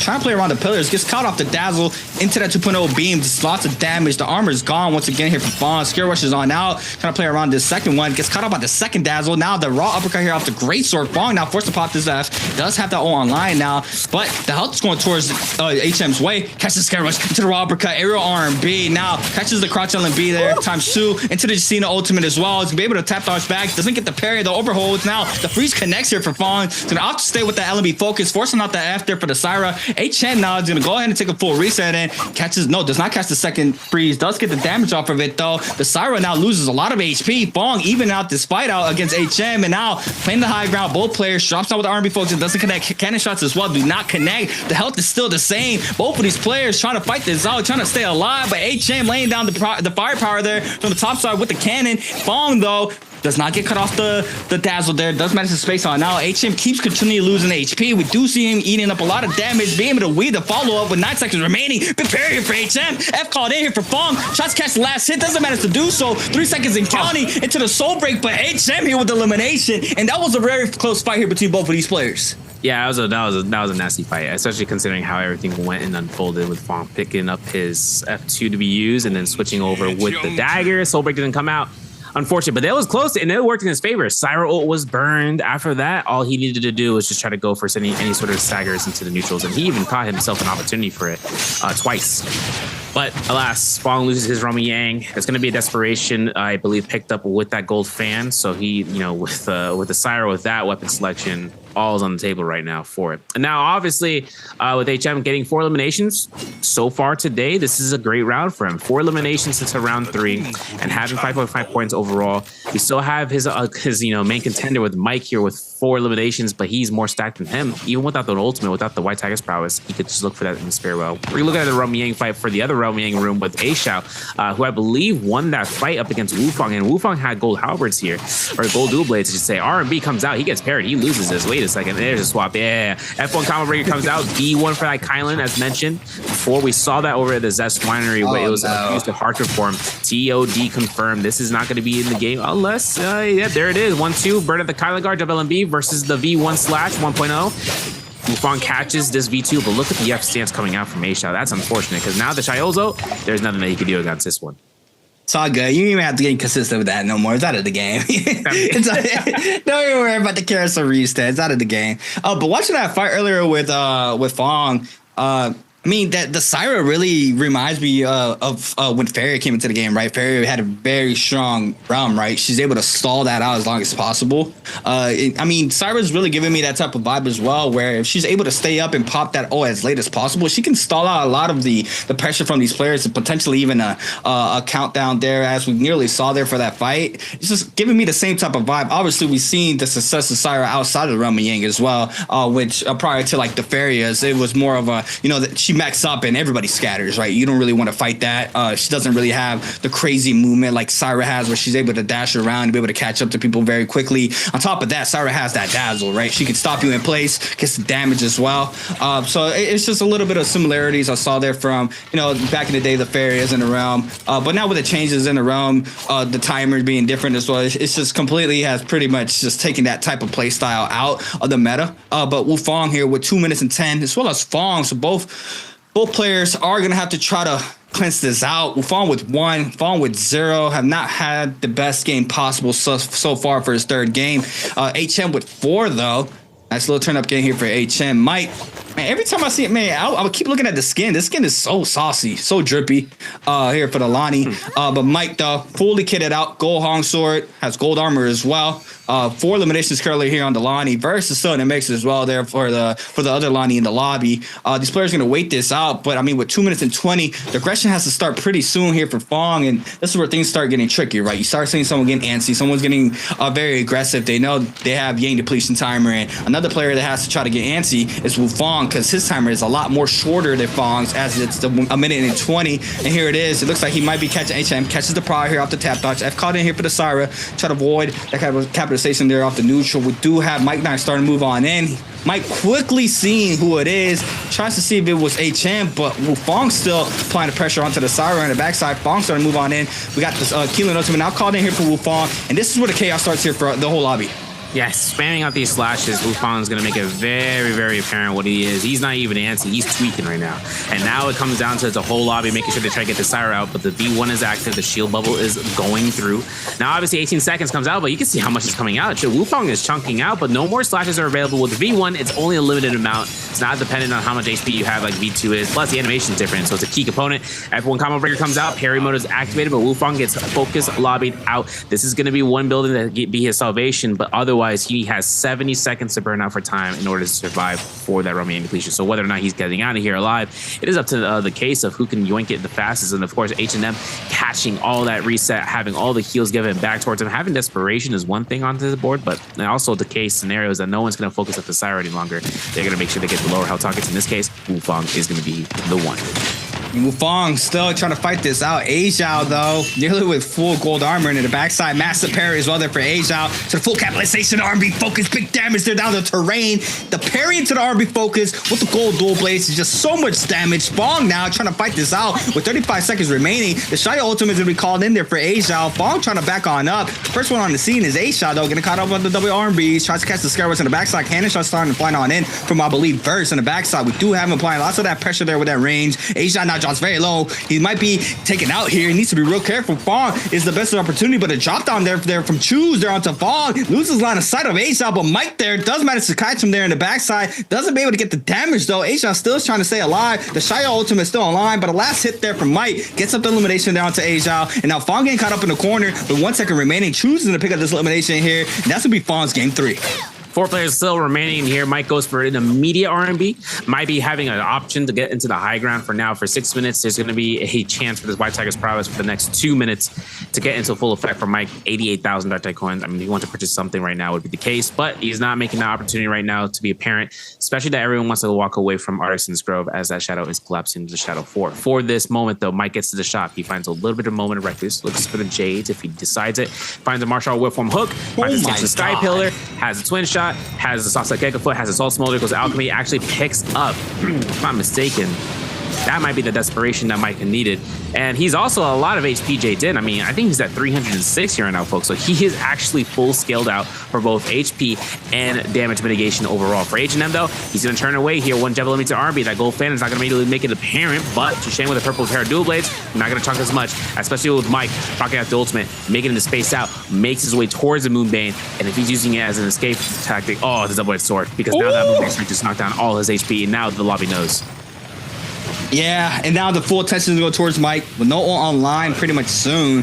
He's going to be forced to back on up. Dustmax got the line of sight, so he's able to take that full reset in. Burst still in the mix, trying to get active. We do see him right next to Mike as well. HM on the top side there for the Syra. It's going to be about over the Lonnies here against the Syra and the Liam, which chooses on. But HM now, we get aggressive on here from Mike. Mike not scared. He can body flip here with Verz, not knowing which of the 2 Lonnies doesn't have the ultimate, and Mike's being the full aggressive here, so this is a nice little mind game here from Mike. Do have the Siren now trying to back on up. HM does manage to scare on Nush out, but he gets caught up here in the backside. F invested as well. Now the cooldown starts, players full focus on in. The Siren ultimate is to be called in here for HM. In the backside of Liam tries to snag up the elimination, I believe, as well. Gets caught off with the dazzle as well. The 2.0 beam gets a lot of damage on both of those players. Now Chu's trying to back on up there to get the aggression off the Syra, and HM now is going to use the remaining of this ultimate to try to top off that health as well. We do see him trying to spam this out.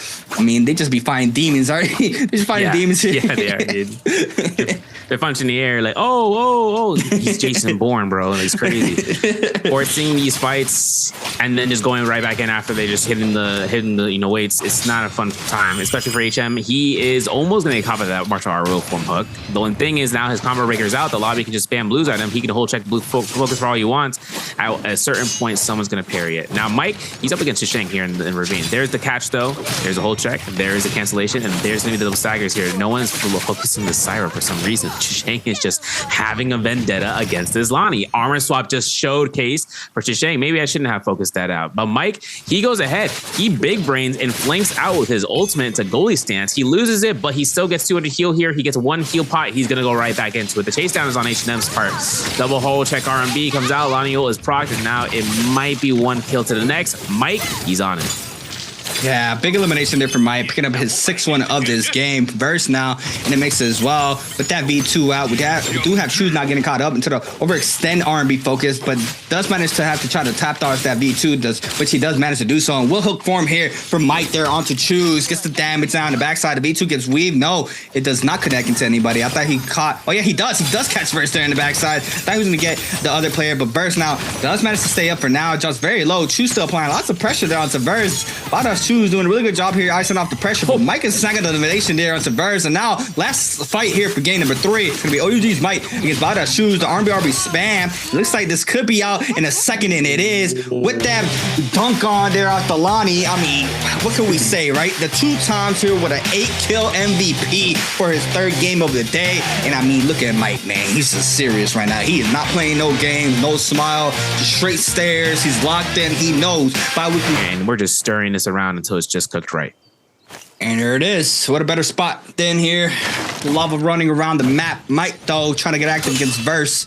Mike, massive, oh no, opener here for Verse. You can be able to catch that shift parry there onto Mike. And Mike now responding with a parry. His own is going to swap on over. Oh my God, goes for the R&B focus. Doesn't get the damage there onto Verse. Now, since the dodge, LB focus, get the damage onto Verse. Mike now trying to continue off this aggression. He does manage to get caught up there off the 1-2 from the dagger. Overholds both players now playing the neutral game. The 1-2 off the dagger. The 1-2-3 there for Verse. Does manage to get the damage, and now Mike trying to run for the hills. Does manage to get a blue armor swap. Now the crouch will LMBs 1-2s there. Since the RB focus gets the damage, now Verse might be in big trouble. Goes right back inside the lava in the backside. Does manage to get cut off the grapple LMB. Mike though catches the second grapple LMB, area RB as well. Verse was going back into the common armor. Still needs to try to cut on now with the movement area. Pops the F as well. He can't play in the pocket. Does manage to back on up here to avoid getting dazzled. And the fight's still continuing here against both of these players. Yo, Purple blue armor swap for giving us a Verse off of that ledge. It's huge, but there's the LMB control. 1, 2, 3 can't get the jump LMB. He will go in for an ultimate, and that's where Mike is going to have to really hope this level 2 laser does not strike it. It does.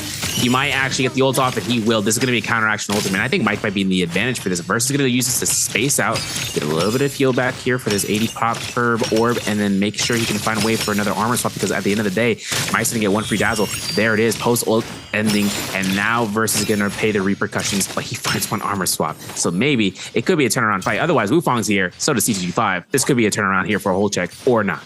Yeah, I mean, the battle's going to distance. Both of these players still going at it. Verse with the armor advantage. T225 in the mix in the backside. Could be starting moving on in now. We see him here in the minimap. Verse now still kind of this out in the backside. T225 not showing up to the party. Got to be real careful. The third party is here. T225 was like, sure. 1 R&B, I'll get elimination. Sure, why not? And this guy's weak as well. Let me go ahead and full focus him too. Oh, double scale rush there from Mike though. Goes in and out. Goes right back down here to the bottom side of the map. Into the slider uppercut from T225. I mean, that's Merry Christmas there for T225. So I get up 2 eliminations there with fairly any effort there, but it's for showcasing there. It's third party and the perfect opportunity. And now we have Edward, Fong, and Lipo might be getting aggressive here. It looks like Edward is going to be able to pop this Shaya ultimate for a full reset, and Fong is one in the backstone of Tumult is starting to move right back in.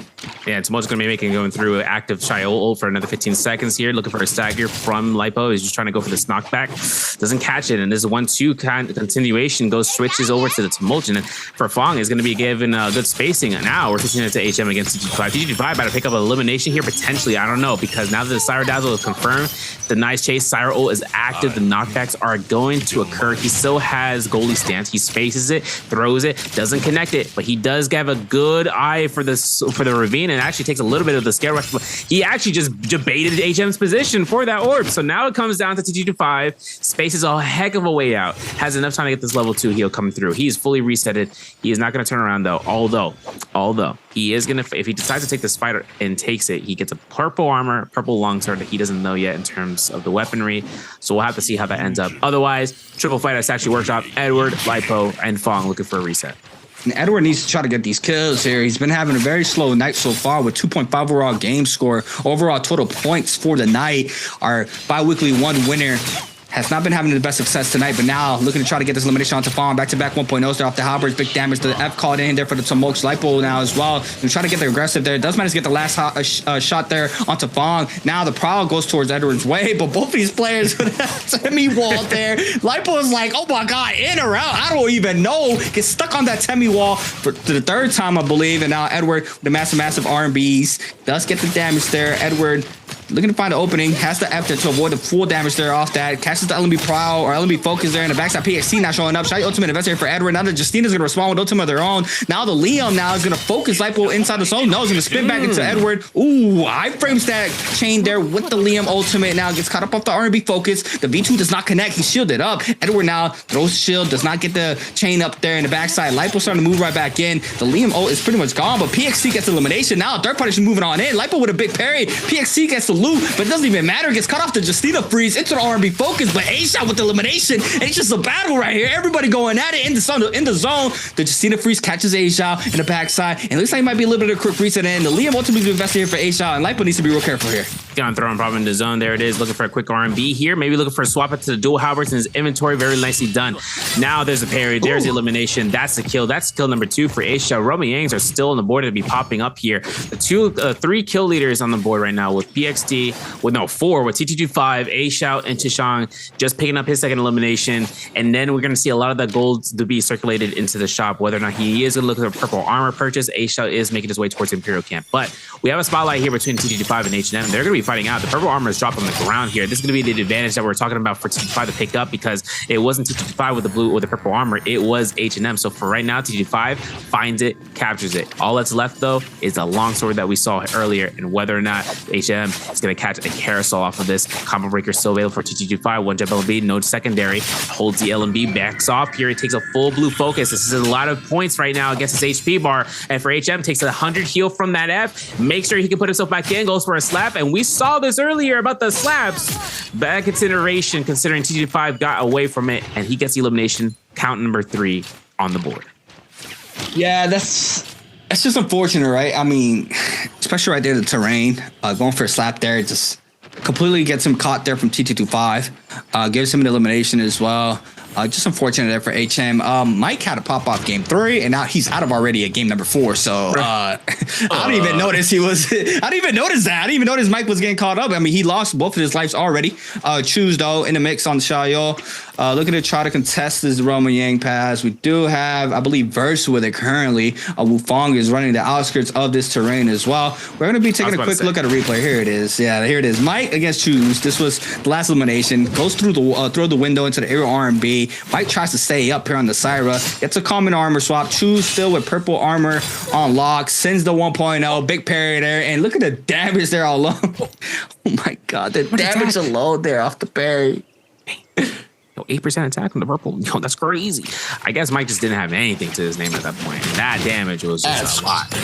A lot of damage. Scare Rush down in the sky gets Arano, gets guaranteed double, triple pistol shot, chipping away at that HP bar for the armor, but he looks for a Scare Rush. Cheng is escaping the skies are the limit, right? Not the case. He throws it down. He throws the blue focus. He's looking for a Scare Rush off of that. R&B forces the F1, which Arano knew he was going to get caught because of that, and burning that skill necessary. Blue focus is necessary here as well. The Whisk Throw will deny any neutral Scare Rush. So for right now, Cheng just keeps the kiting game going. One cling to the next. We know these ultimates are going to come out here in just a moment, CA, and it's going to be a matter of who gets full priority listing off of it. And Choose is a high sensor. You can tell. Arano, though, trying to respond in this situation. Does manage to catch the grapple there, but doesn't get the full compensation. We do have now the second West being thrown down there from the Temi. Arano in the backside, trying to catch the Scare Rush, but he's going to get catch off of this. Scare Rush here from Choose. The 1-2-3 does not connect. Once again, we saw this so many times already. In the corner with the fist blades, you're not going to get that 1-2-3 damage. Now, the Temi ultimate is going to be invested as well. Arano trying to kite out this pressure. Choose as well, trying to take a quick reset, and now the Xiaoyu ultimate is going to be invested. The Temi ult is gone, and now it's full throttle here for Choose. Oof, and he gets a shield block. This is going to be a big mind game right now. Arano could be thrown around the corner with a shield throw, and this is going to be a catch that Cheng is looking towards. A Whisk Throw to try to protect isn't going to happen. There it is. Jump LMB into one jump LMB into the next jump LMB. Triple in the row. Call me Triple H. We're going into the league. Cheng has it down to T. He's getting his armor. He's getting, or not the armor, he's getting his weapon, Gold Spear. Picked up Cav Bloom of all the Jades in the game given to Cheng, and he is on the Xiaoyu, so he's going to go absolutely crazy with it, and this is going to give him full priority of just catching any sort of combos. I mean, the thing about the dual blades, you know, when you get an LMB and uppercut into the R&B, that's one thing, but getting a Cab Bloom picked up, that means he can go into shift LMB, or he can go to the LMB and then catch that as well. He could even sheet swap into the dual blades and catch the Cab Bloom. There's a lot of opportunities right now for the combo selections, folks, and having a spear switching over to a staff most likely will probably see that case. Versto on his loss in his Romy Yang, he's getting chased out here by A Xiao, and this is going to be between him and Arano to try to see who can pick up the Syra, because common staff isn't going to do a whole lot of work unless he makes it happen with what he's got. Trying to ice off the pressure here, but both of these players know some type of regression was happening here for Verse, because he does have that Yang depletion timer.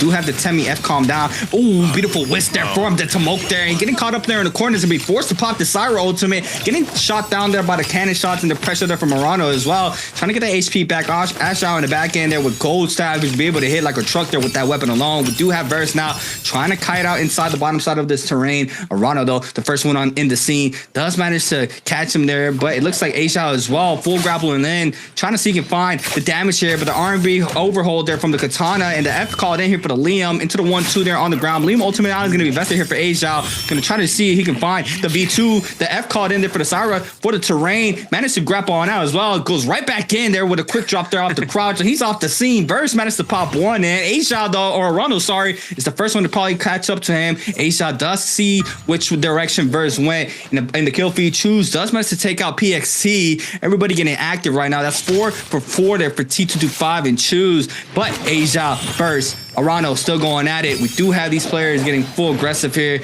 Looks like just a matter of time here. Verse still building up that rage. Has about 50% there on the Syra ultimate. Gets clipped off the Scare Rush as well. Asia with 11% on the Liam, but the full focus is still going towards the Syra's way. And he's going to be a very hard task to try to catch him here in this situation. Everybody's just getting clipped off the Scare Rushes, but not onto Verse. Verse still gets clipped off the corner. Doesn't manage to get the Scare Rush in, but uses the F to avoid that full damage there for Arano. The Scare Rush now for Arano. Catches Verse here in the corner. Now the movement game here for both of these players once again to counter that Scare Rush. He's able to get the jump LMB, but Verse now in the top of the roof does manage to get out, and this is gonna be a hard time to try to catch him in the backside. Look at the minimap. We have another set of players moving on in. I think it was Edward, another player on the top right side of this area. Arano's still trying to full chase a man with 1:32. Verse now sends the follow-up R&B there off the R&B focus. Sends the second one as well. Oh my god, could have nearly capped him off the follow-up as well. Catches the Scale Rush R&B there. The Temi to me is forced out here from Arano. Catches the whiz into the pistol shot. Doesn't connect off the second whiz, and now Verse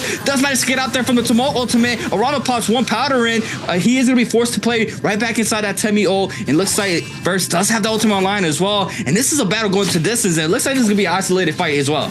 Man, this is dangerous right now for Verse. Right there's the F1, there's the R&B, but we're looking at 1200 HP versus 800 right now for Verse. Looking for the Scare Rush. He's caught with the grapple bump. No, not gonna be the case, but he looks for Pop the ultimate. F1 is available for Arana right now. If he gets caught by a Dazzle, the level 2 beam is still gonna be guaranteed because of it. So Verse looking for the neutral damage off of this. He has 45 seconds to make this count. There it is. There's the F1 coming out from Arano. Oh my goodness gracious. So Arano, he's gonna get caught out here potentially by a Dazzle. Not gonna happen. Verse goes for the grapple cancel and making sure he can get to that ultimate. Has F1, dodges it, up down R&B, anticipated, goes for a Scare Rush. Now Arano goes for the grapple cancel, goes for the pistol shot, it gets protected by the rocks, and then Verse has a bow shot, looks for the R&B, even past the pistol shots, and Arano just needs one good, well-placed shot before someone comes in to link up for the kill. R&B comes out, Verse burns the F1 from it, and then he gets tied to the R&B, finds it, so Bloom is given to Polaris, and Polaris says, yo, what up, dog? And headshots him right there. There is 2 eliminations. Polaris is picking up this game and knocking down Arana from it.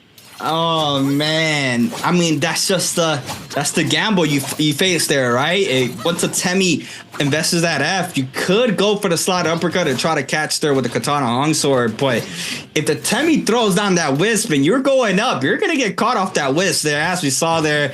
That he drops back down, doesn't get the auto aim to catch the slide uppercut, and he drops right back down to that wisp, and he is gonna be eliminated there. And Lipo, just like a little situation like T225, getting that free piece there off the one shot, does manage to snag up that third-party action there for the elimination there on the Justina. Edward still in the mix though on the Xiao. Wufong on the Lani on the backside, waiting this out. So contesting the players here in the outskirts of the zone, trying to buy out some resources. Not sure who else is going to be taking this Roman in. We do have JL versus YZG. We have Asia and Bauda as well. So what you see? Yeah, you see some Jays? What you see? I saw an armor pierce slow shot, bro. Ooh, okay. That's gonna pack out. That's gonna do numbers if he finds a musket at least. Now Romy Yang fight T225 Gold Fan could lose it here if he throws a wall Haymaker Blue Focus, because those full sword swings are going crazy right now. So he might actually throw one to contest it. There's Scare Rush. There is going to be the confirmation. Parry was good. R&B burns out combo breaker. This is good for T225. Impeccably throws a blue focus. Clink off of the blue longsword. Great sword swap because of the rarity. Gives a little bit of damage boost for HM. He finds one dazzle. T225 around the corner.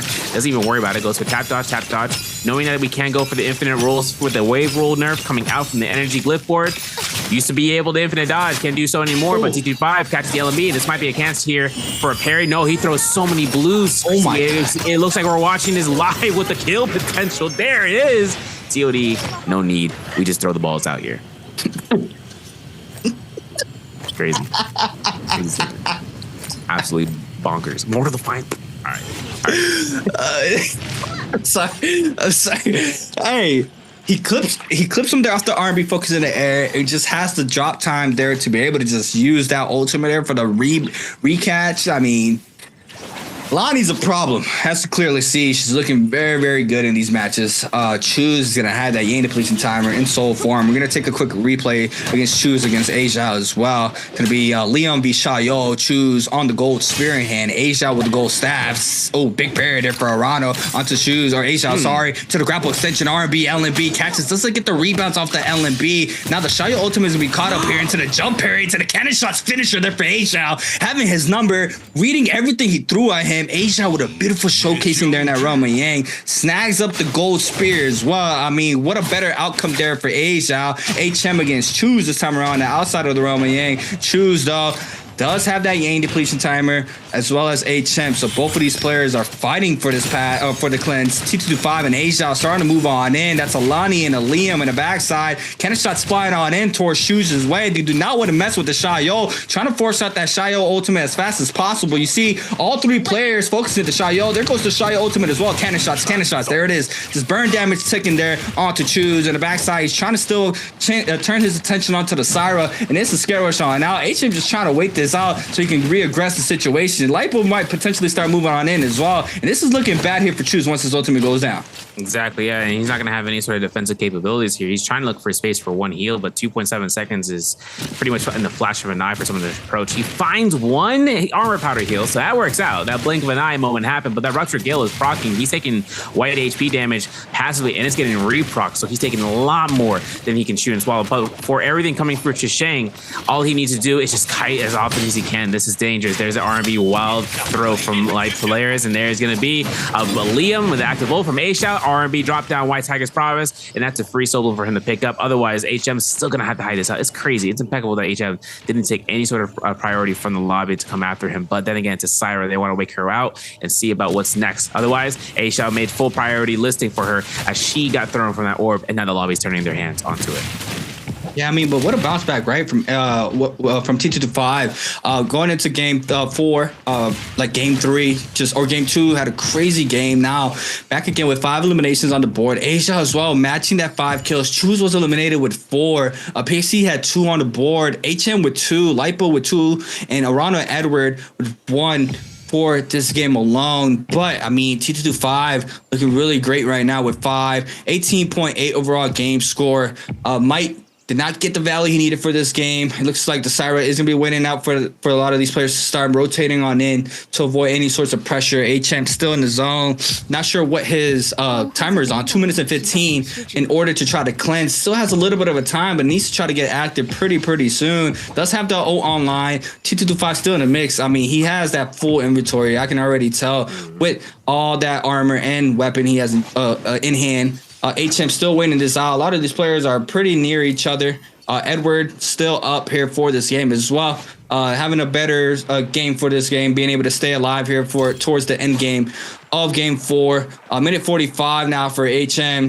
Just surfing around here in the Mercury River, trying to see if he can find some more resources. No white powders here for HM. So, I mean, this is rough. Being able to stay in the zone, not be able to retop off that white health, and have to wait and see if he can find any sorts of berries throughout the remainder of whatever's left here in the zone. I do see some smalls there. He does pick up 5 of bigs. So HM's going to start going right back in with a minute 23. Might be catching Asia on the backside. Looks like he is going to be the one getting aggressed on. The random Bane spawns on in.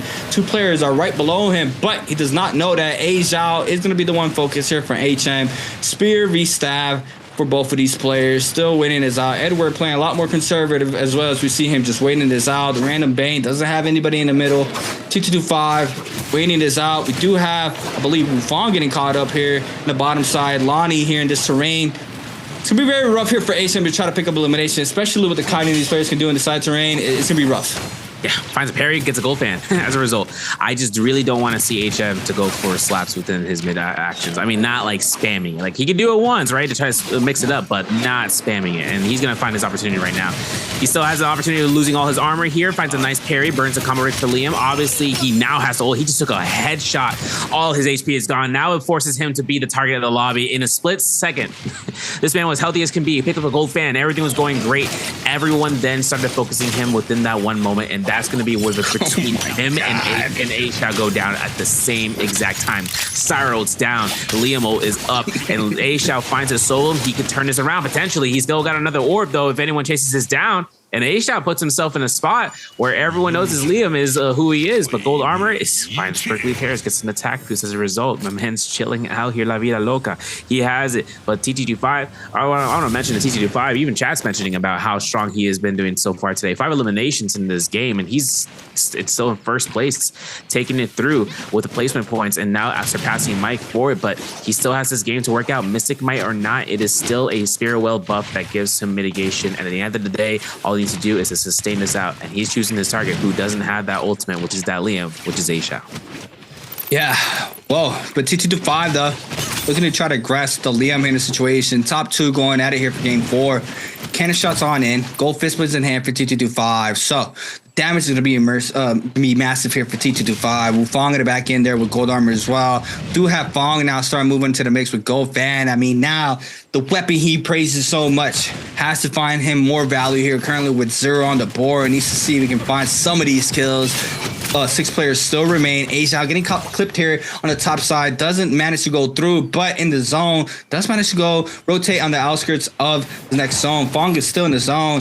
I believe T225 was as well, but everybody's starting to move on in. A-Shao drops very low. He might be eliminated here by the zone. We do see he takes some damage off the cannons, and he is going to fall to the zone, and that is not the way you would have go out, having 6 eliminations on the board, and that is just unfortunate there for A-Shao, trying to get active there to try to snag one up, but that does not go his way. He is going to be eliminated here for this game. T225 is still in the mix. Wufong as well. The Lonnies are still trying to take out this Justina Lipo, but Lipo doing a really good job kind of the pressure off from both of these players. Yeah, it was unfortunate for A-Shao. Tried to find the exit, getting out the right one, and then spaced out before he realized that he wasn't going to make it. He didn't want to get elimination. 6 eliminations. It's tough not to take multiplier for it, but that's okay. We still have matches to go here. Fights to see. 5 players still alive.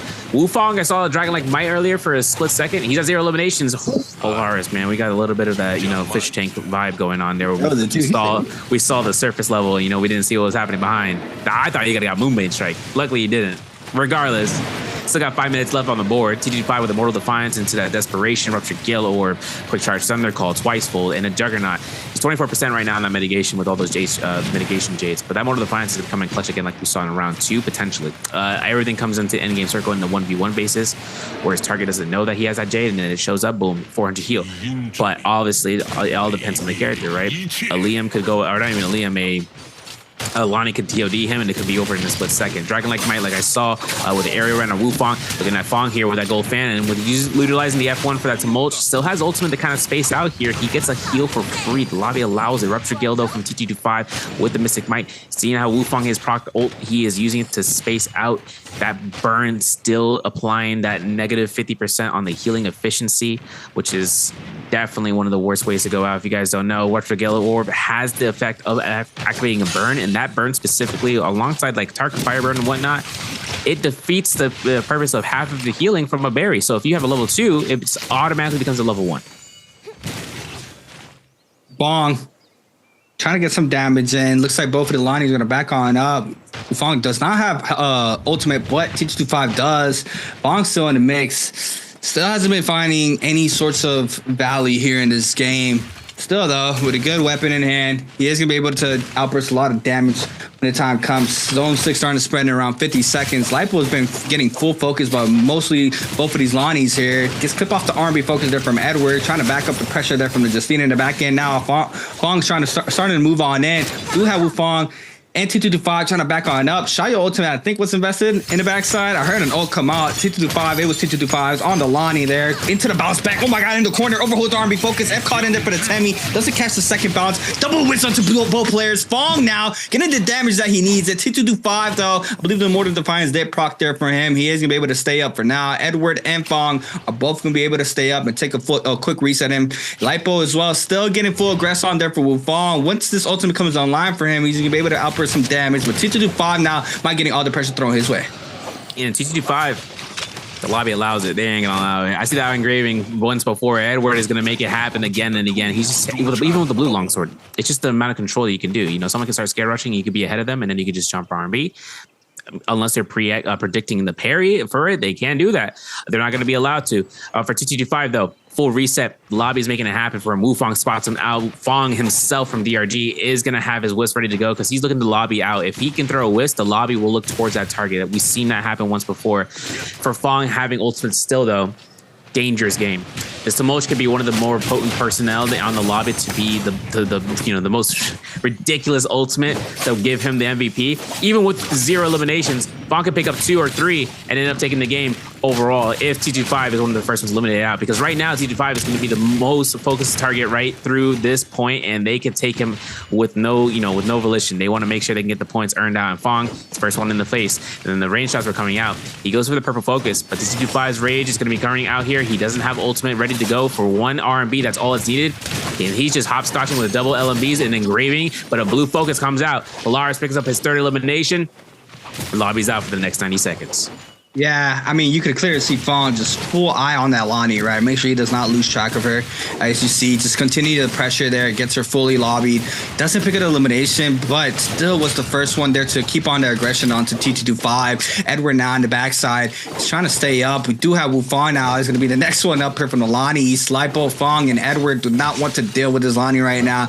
As we see Wu Fong being able to stay up, could have some really good value in the end circles. He's able to stay up, but with no armor, he needs to try to find a spot to try to take a quick reset. And the Temi Whisk is now back online. We do see Fong dropping back down. He's going to go ahead and repair the cannon. Edward already applying some pressure with the cannon of his own. Now he's going to have to continue using this to continue to avoid any of the pressure there from the pistol shots. Weaves around to make sure he doesn't get parried. Fong now applying the pressure on the backside. I mean, just everybody looking at the Lonnie right now. F caught in. Cannon shots flying on in. Uses the F there into the Lonnie ultimate as well. The bounce back does not. He uses it to go up high there into the dunk. Does not get that hit there on the bottom side. He's going to use it once again to stay up high. We have Edward applying the pressure there from the top side. Aerial RBs on down. We see the movement now from Wu Fong to try to stay alive in this situation. The Temi ultimate is going to be used there to stop any sorts of movement. Lipo uses the Justina ultimate as well on the top side, tries to catch the freeze. Wu Fong's still alive though on the bottom side. Fong not be able to catch the whisk. Now it finally falls. Edward with the elimination there. The Shio still alive here. With this ult, can it be full throttled in? Justina freeze comes on, tries to slap him there, doesn't get the damage. Now the chains connect out to Fong, tries to go into the freeze. He does fall. Lipo with elimination, and that's another one for Lipo, and that's a 5-kill game here for Lipo, coming in hot here for game number 4. And this is exactly what he needed in these games, and that's on a showcase here for game number 4. Yeah, seeing his calm reaction on the stage. Happy. It's a lot different from in the practices in the practice room, bro. Back in when he was in J-Cup, my man was he's like, but game 5 begins. My name is Saverio alongside with Creatives. We're starting this off here with a spawn at Camel's Hump with Polaris and Mike are right next door to one another. Gamers United. We got Liam here for Mike, though. First round selection. A-Shot already snagging up an elimination on Traverse. That was the opposing Liam for this game. Already down 1 life. Mike now in the cave. He loves landing here in this spot. We saw him fighting Fong here last week as well. I am with the Akos, where he was going against the Akos, but nice ship pair there for Mike onto PXC. Jump LMB, can't go for the scare rush. Goes for the double jump LMBs though to confirm the damage.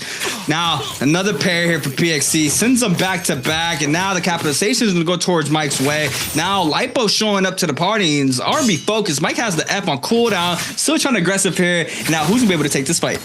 Might be a chance here for Mike to look for that chance with the R&B spam for the 1.2s or 1.5s. That's a bow shot. Trying to get some chip damage here. Even in here, he's been maxing. When Mike is looking for it, he's getting it, but he's backing off. He knows the armor swap was there to get a little bit more HP, and now Lipo's going to go for the pistol shots himself. There's the R&B. There's an ultimate ready to go here. Mike could be using it to mitigate. As one's available, goes right back in for the ult proc. Gets himself a lot of position checks with this LMBs and the R&Bs. There it is. There's a kill elimination. That is Mike's. That is his second elimination. Back to back. The champ is back. He is looking through with 2 eliminations and has all of this to loot up for himself in the rebound. And for Salvation Podium, Edward and Chishang, we're not sure who got the puzzle. I'm not even sure it's done at this point. They've been still fighting up to this stage. Cyro is still available for Edward. He got blue nunnies and a common musket on standby.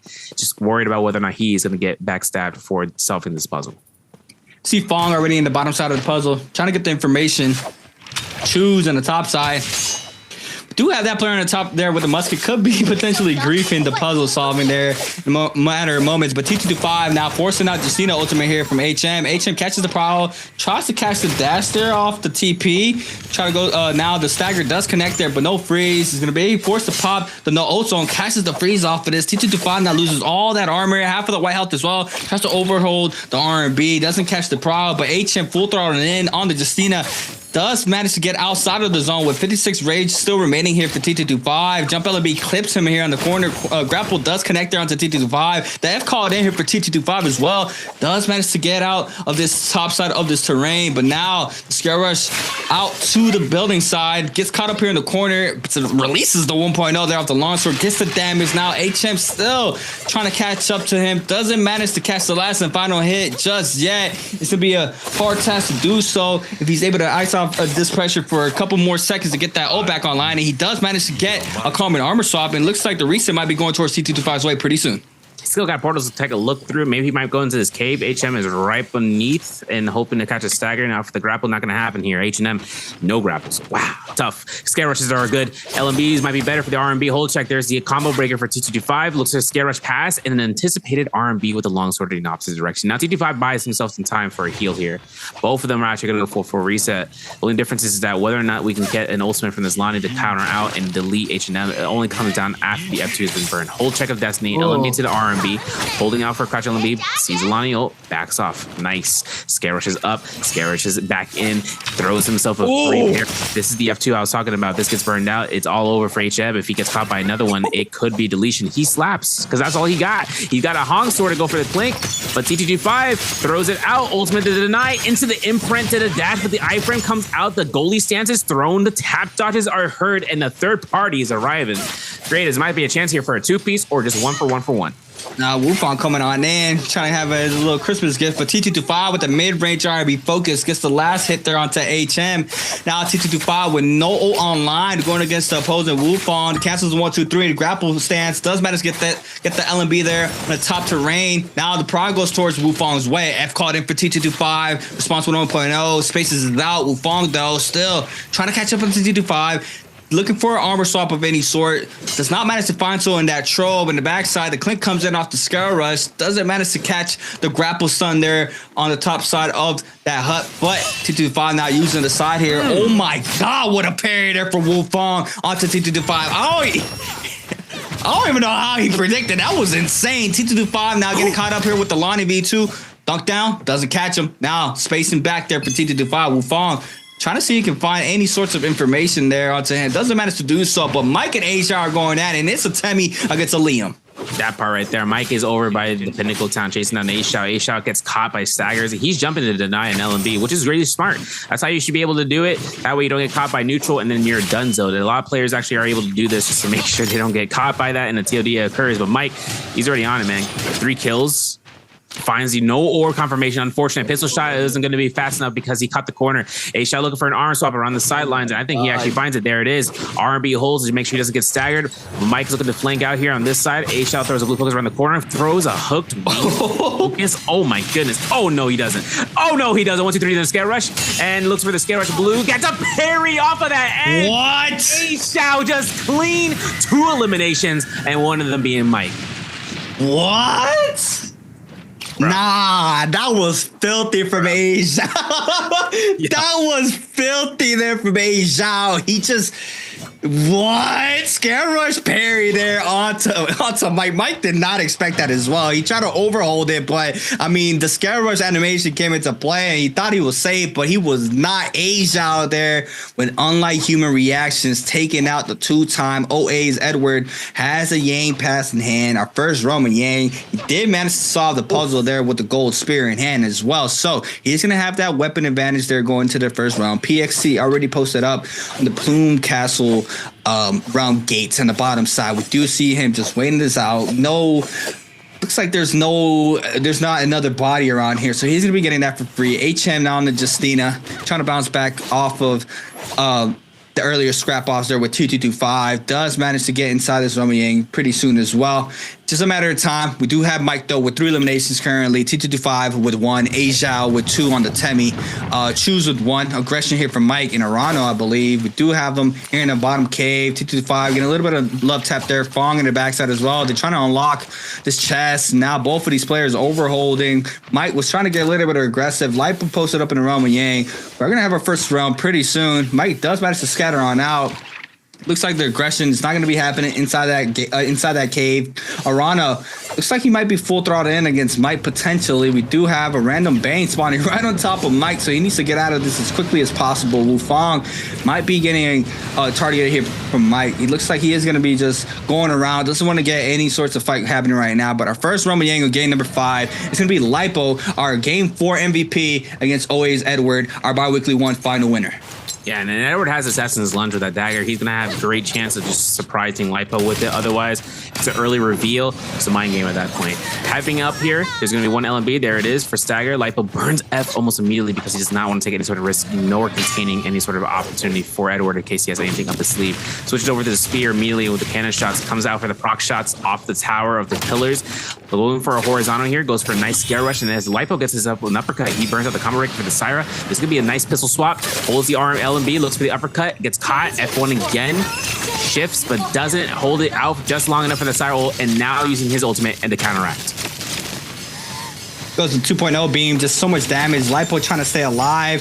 This final dazzle is all he needs. In the corner, does manage to get some bounce back there off that V2 Lonnie in the backside. Now the second one connects as well into the 1.0 from the halberds. Big damage to the TP. Looking for the ball bounce. Does manage to do so as well. Edward now with no ult online. Overhold. Tries to parry bait him. Doesn't catch the prior off of this. Now goes spear in hand once again for Edward. Throws the last ball. This is the last one he has. Tries to hold the 1.0. Doesn't get the damage. It's like Lipo still in this fight. Gets hit off the LMB focus there. F caught in for Lipo to avoid the full damage off the gold spear. Quick little reset in. Edward starting to move on in. Swaps on over to a dagger this time around. Now tries to parry bait him. Doesn't catch the prior off of this. Overholds the LMB focus. Now prior here for Lipo. What's going to be the damage off of this? Doesn't kill off of this. Does get a lot of damage from the 1.0. Now pistol shots. Oh my god, he has Assassin's Lunge in his hand as well. He has to be real careful. Spins back the uppercut to avoid any sorts of pressure there. Edward now one shot. Lipo as well. One scare rush and a 1-2. Does manage to get the elimination onto him as well. Tries to cast the scare rush. Overholds. Pistol shots does not connect here. 10 seconds and counting. Connects off that pistol shot. Scare rush connects. F caught in for Lipo. Now Sour Assassin's Lunge there for Edward. Lipo not happy about that one. He is going to have that Yang depletion timer on his back. HM is going at it against Versa in the outskirts of the Roman Yang. Yeah, and actually picking it out here in terms of the other Roman Yangs between Verse winning his. We also had A-Shot winning up against PXC. So PXC goes down. Pace also another like a completely, undermined beast in terms of the Roman Yangs and losing it out. I mean, it was a tumult up against, if I'm not mistaken, going up against the Akos. So that was really a counter option for the Akos to be in there, a counter character, I should say. Versto going up against HM, who had the imprint, enhancing that dash and allowing for him to get it through blue focus. The last dash though, to use an escape, and Verse proc that V2 Liam ultimate. This gives him pretty much the advantage here. So HM's finding an opportunity to disengage was a nice option here. For this play, though, Verse has to look towards it, whether or not he is going to get an orb or not. Otherwise, it's going to be a combo breaker. Otherwise, an armor swap's coming out from H&M, and then Verse has to take the time to heal. As a result, the chase is going to go ahead and limited. But Mike, he's down the outskirts. He's looking around. And Rano, he's also looking around. The orb was missed. Verse now has combo breaker active. F2 burned out from H&M, looking for the LMB, obviously, looking to his final swap. He finds it. HM is there, but Arano is nearer and looking to try to go for some poke damage with the pistol shots. Catches LMB proud, but the terrain not in his favor. The R&B still clips him there off of one story up. Scare rush down as well. Rado now full focusing the Justina in the situation. On the top side, HM trying to stay up. We do have potentially another party moving on in, which is Mike. I did see him in the mini map earlier, but HM trying to scare rush on out. Roman Yang starting to spawn in right next to him as well, so aggression could be happening from another player. Do have him being able to stay up, but with a minute 44, nice little scare rushes here to get out of this situation. Clips that player there as well off of that scare rush. Does manage to create a little bit of the distance here. Common armor swap as well here.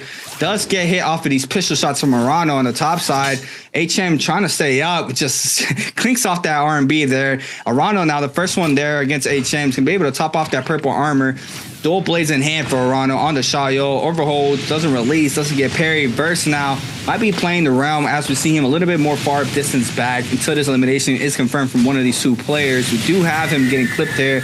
Arano now still aggressive HM. Proud there for HM. Goes for the 2-1-1, I believe. Did get into that blue stance off of that uppercut. HM still applying the pressure. Blue armor swap for himself, so does get a little bit more health back, but still very low. Since the LMB focus, big parry here for Verse. F called in here for the Justina. Has to be real careful not to get silenced there, and he is. Both players are actually. Now HM Trying to kite on back. Since the LMB focus. Big parry for Verse. Slide uppercut. R&B jump LMB finisher there for Verse onto HM. And HM is out of game number 5. Verse going to snag up the loot. T225 in the realm gate. Ready for the pass. Wufong and PXC going at it. As well as Fawn. These players trying to snag up the elimination. But look at T225. He wasn't even in them. He said, man, this is why I always say, man, T225, when I first found out about T225, I went to his doyu, I saw how he was playing. He was very range weapon heavy. And as we see, he be hitting those mid-range shots. It doesn't matter where it's from. I remember seeing him just hitting headshots from long range through windows, just like this. I mean, it's T225, right? Easy elimination there for him. Snags up another one. Edward and Choose posted up on this realm. Might be a little bit of contestant there for Mike, but our second realm is starting to form on up, and Edward's ready to take it. It's true, yeah. We've seen the shots coming in through the windows. It actually happened at T225, if I'm not mistaken, day 2. It's kind of crazy. Merciless Havoc picked up, Shaolin Staff, Benthic Descent, Sapjade. This is what T225. He has 16% attack. It's just to make up for the blue rarity of the weapons, to be honest. I mean, at this point in time, I mean, getting the Merciless Havoc is great for the standpoint of aerial control and also the gold focus, just to the night, poke to come out from the opponent. But still, blue rarity. Hex Armored Spear, though, as well as Sunwing Shot onto the hands of Arano, doesn't have the weapons to back it up, but he does go up against A-Shell.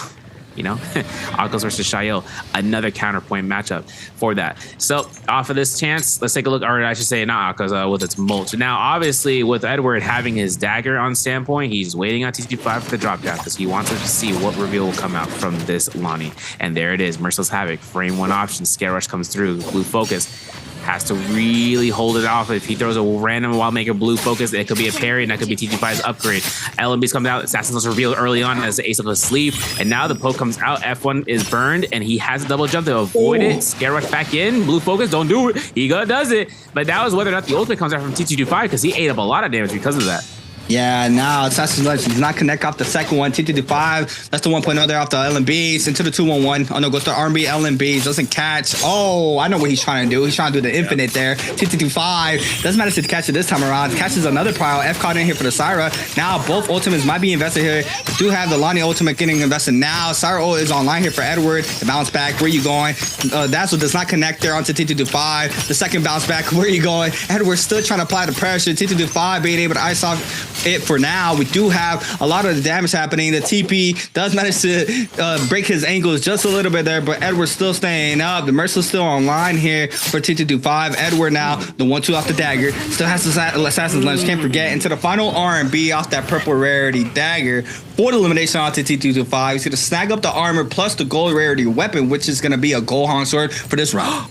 Man, he also got a Ripple Step and an Aurora Burst in this round. Yikers, bro. 2 single-edge weapons. On top of that, he's got the loadout for the end game right now. For that, it's crazy how much he baited it out to T225 for that last Assassin's Lunge attempt. Like, it's the parry from T225 to anticipate it, just to crouch LMB it, and then obviously just chipped away at the R&B and the dashing attack. Like, that's the dagger versus staff opportunity right there. It's a really big loss against a staff, especially against a dagger, because what you throw an R&B, I mean, the dagger could dash past you and then hit you with an R&B next, and you couldn't do anything about it. For that fight, though, T225 will still have to take out the Rummy depletion, whether or not he likes to. Arano in the same boat. Over by Feather Lake, though, we see a 4-man party squad on the tower. Over by Altar Tranquility, T225 actually fighting out between Arano. This is going to be a dangerous game here. We're seeing how much he's throwing the LMB. We're seeing Wufong throw the jabbing, and that gives T225 a little bit of hope left because giving out towards Arano wants to back off. No Shy ultimate active. He has it ready to go for the Lonnie ultimate. It's just whether or not Arano wants to take a fight towards a Forbidden Seal if it's within the vicinity. Because A-Shao, he's hunting, man.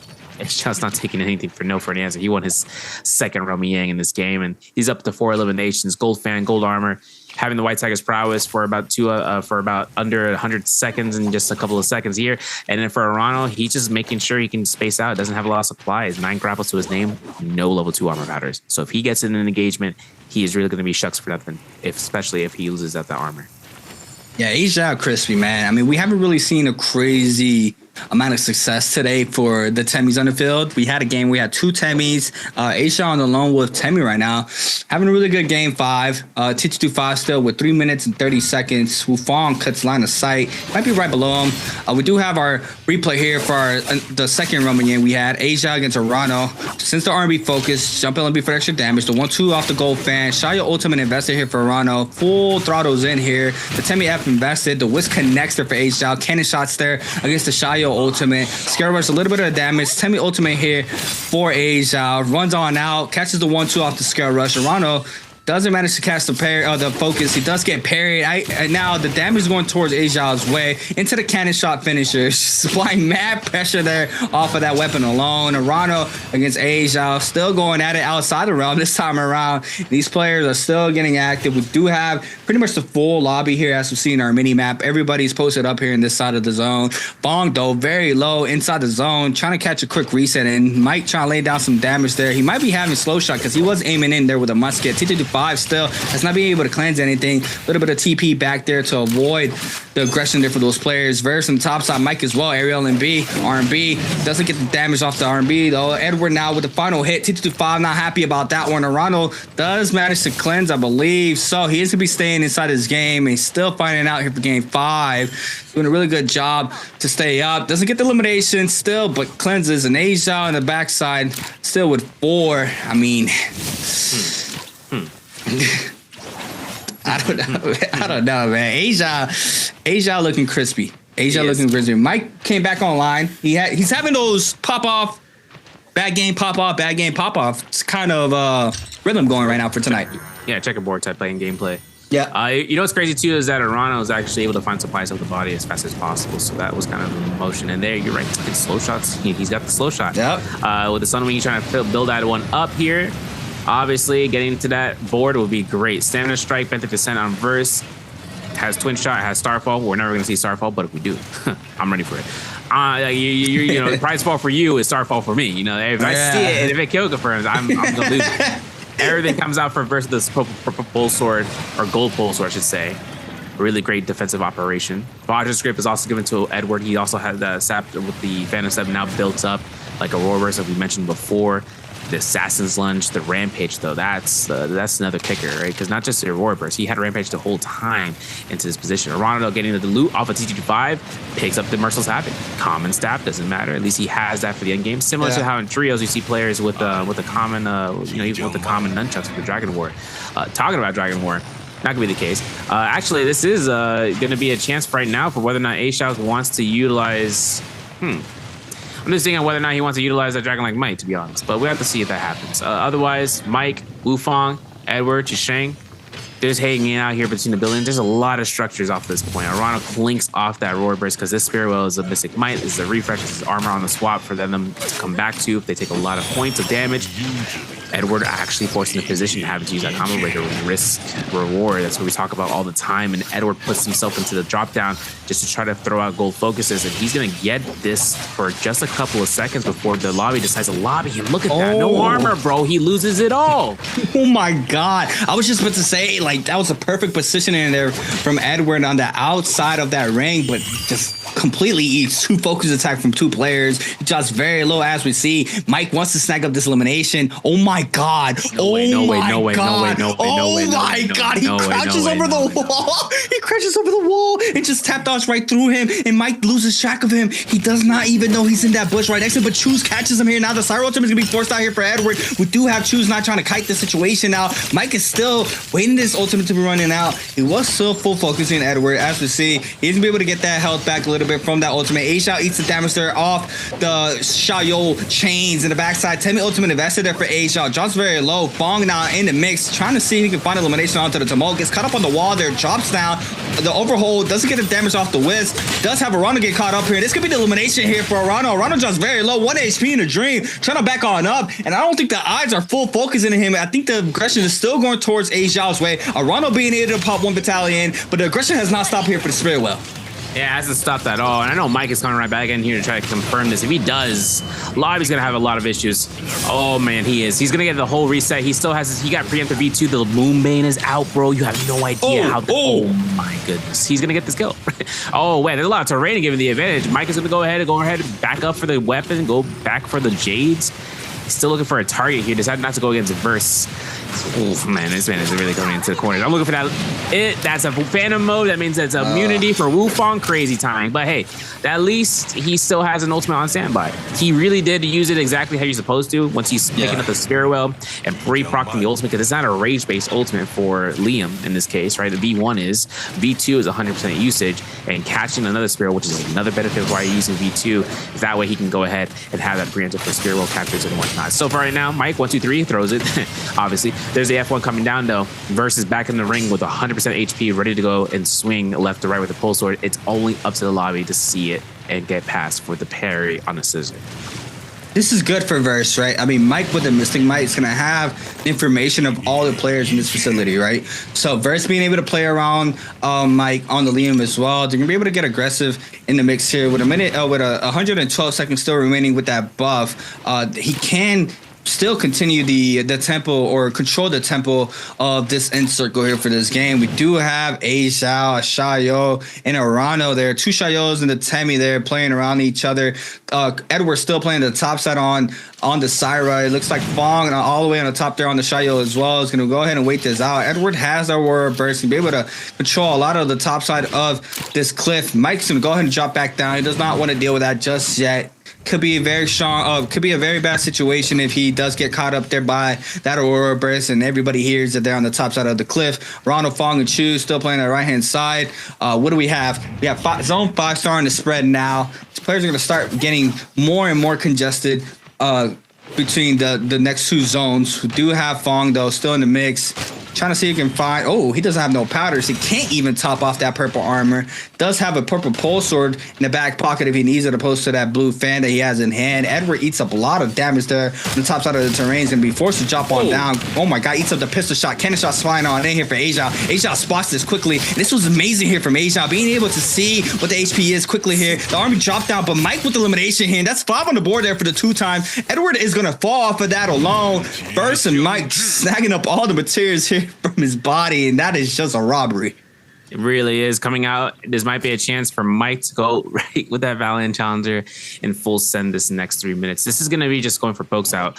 I know that everything comes up to Fong's benefit because remember, he had no armor powders, but the body right there is for everyone to loot out and wait after the end game circle. Otherwise, in the next 10 seconds, this Mystic Might is done. So, and for Mike right now, obviously, Liam in the lobby, not the only one. Verse is also in this game. Verse having the Hong Sword, and I believe he was able to accrue the Aurora Burst as well. So for having the combination of the two, I also have the Rampage.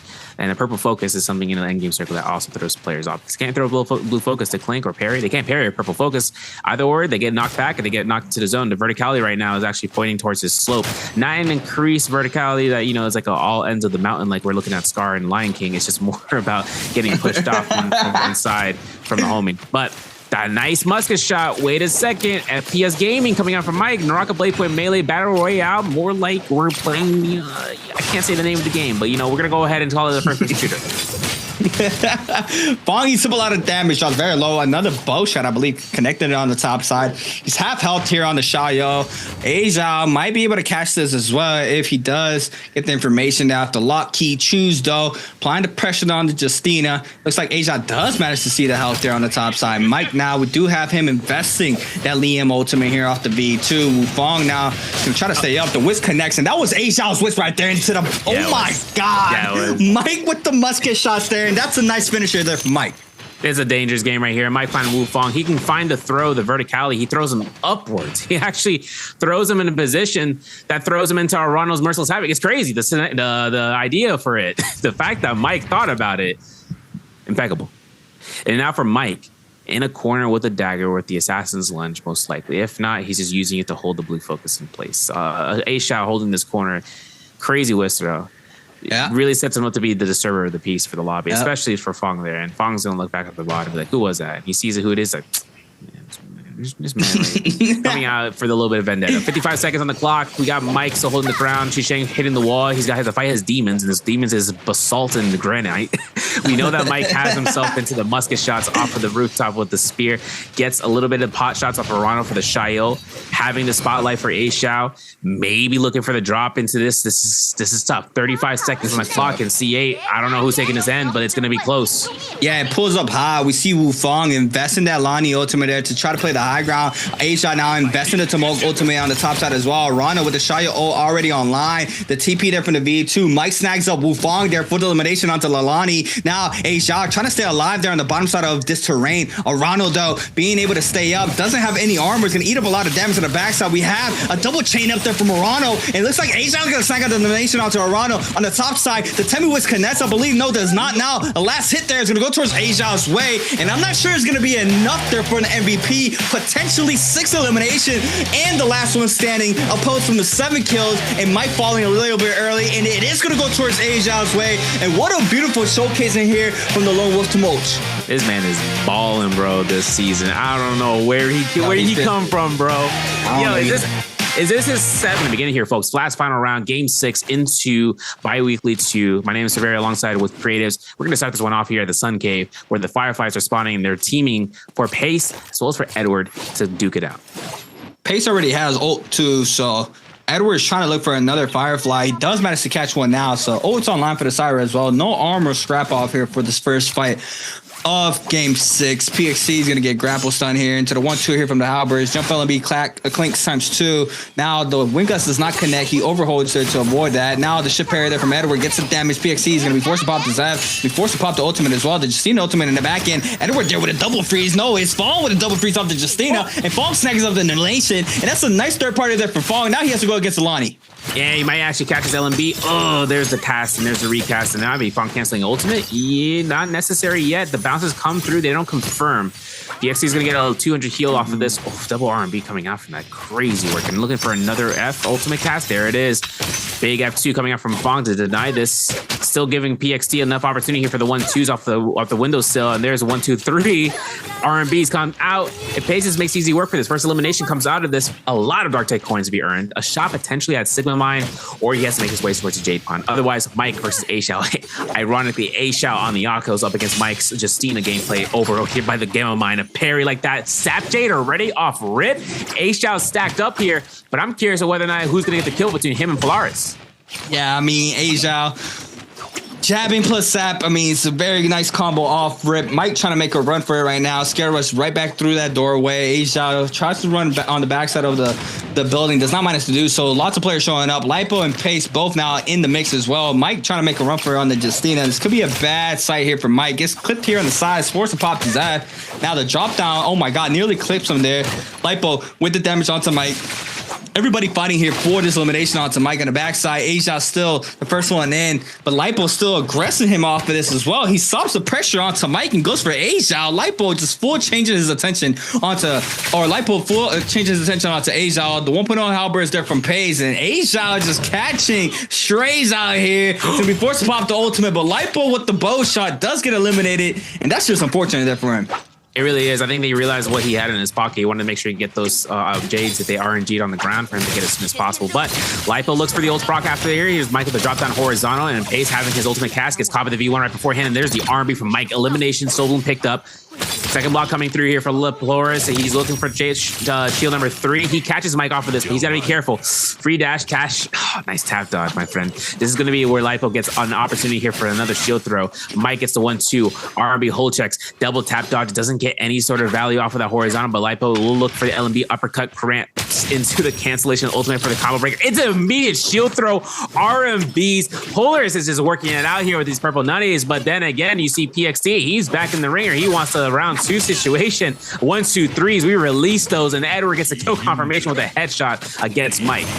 Edward comes down with the third party on the Syra. Now, Lipo's still in the mix. 70% on this ult. Nearly already back. Now, Pace is going to be potentially popping his no ult zone. He's going to get clip off the LMB there for the 1-2 on the ground there on the nunchucks. Overholds. The no ult zone popped here. Lipo is going to use the F to avoid the damage. Now, Pace drops very low in the backside. One shot. The Syra, Edward trying to be the first one in there to snag up the elimination. We have the F invested there from the Lonnie. Edward backs on up. We do have still a third party action in the backside. Lipo still trying to see if he can find some sort of damage onto PXT. We do have him finding a blue armor swap. That was a nice little gift there for PXC. He was nearly 0.1 HP. We can't even see his white health. Now Edwards, instead, let me focus, doesn't get the damage on the top side. Lipo getting that armor back up. Edward, though, first one in, find lots of pressure onto Pace. Sobreak does not connect there for Pace on the backside. Damage is still happening. Mike is now in the mix as well. It's going to be a potential fourth party here in this situation. Mike just being able to see who has the lowest health. Lipo trying to lay down a bow shot. Edward still full focus in here onto Pace. He's trying to make it to the ballista tower there to get the movement game. Has the Lonnie ultimate invested as well. Trying to kite around me, but Edward's still not letting go of the gas pedal. Literally isn't, and they're going towards Council Courtyard, finding the Firefly along the way. For PXT, though, having the chance to fully resetting will be a miracle in his play, and having the ultimate to give him a little bit of heal back if he needs to use it there. But there it is. We're gonna have a Moonbane to be used as well from TG5. DRG Fong actually purchasing one right at that point in time for the Rummy Yangs, or even just throwing it off against one person or opponent. I'm not even sure where TTG5 threw his Moonbane. I'm gonna have to double check that one. But the Rummy Yang hasn't even spawned in yet. So if it was just a completion to try to get the Yang pass off of one, that's just going to be the case scenario. Meanwhile, Rana over by the west side of Celestra, we do see Wufong at Moneytown, aka Artisan's Grove, catching as much cash as possible. 4,100 in the bank right now, just buying himself a Jade, if anything, or a slot, I should say, and just trying to pick up piece by piece, layer by layer. Usually the players with the opportunistically look towards and picking up just one bag of each, and just making sure they can pick up across the field of exploration and finding troves, finding stashes here and there, and just looking for item bags out in the open, or weapon bags, or solo day bag expansions.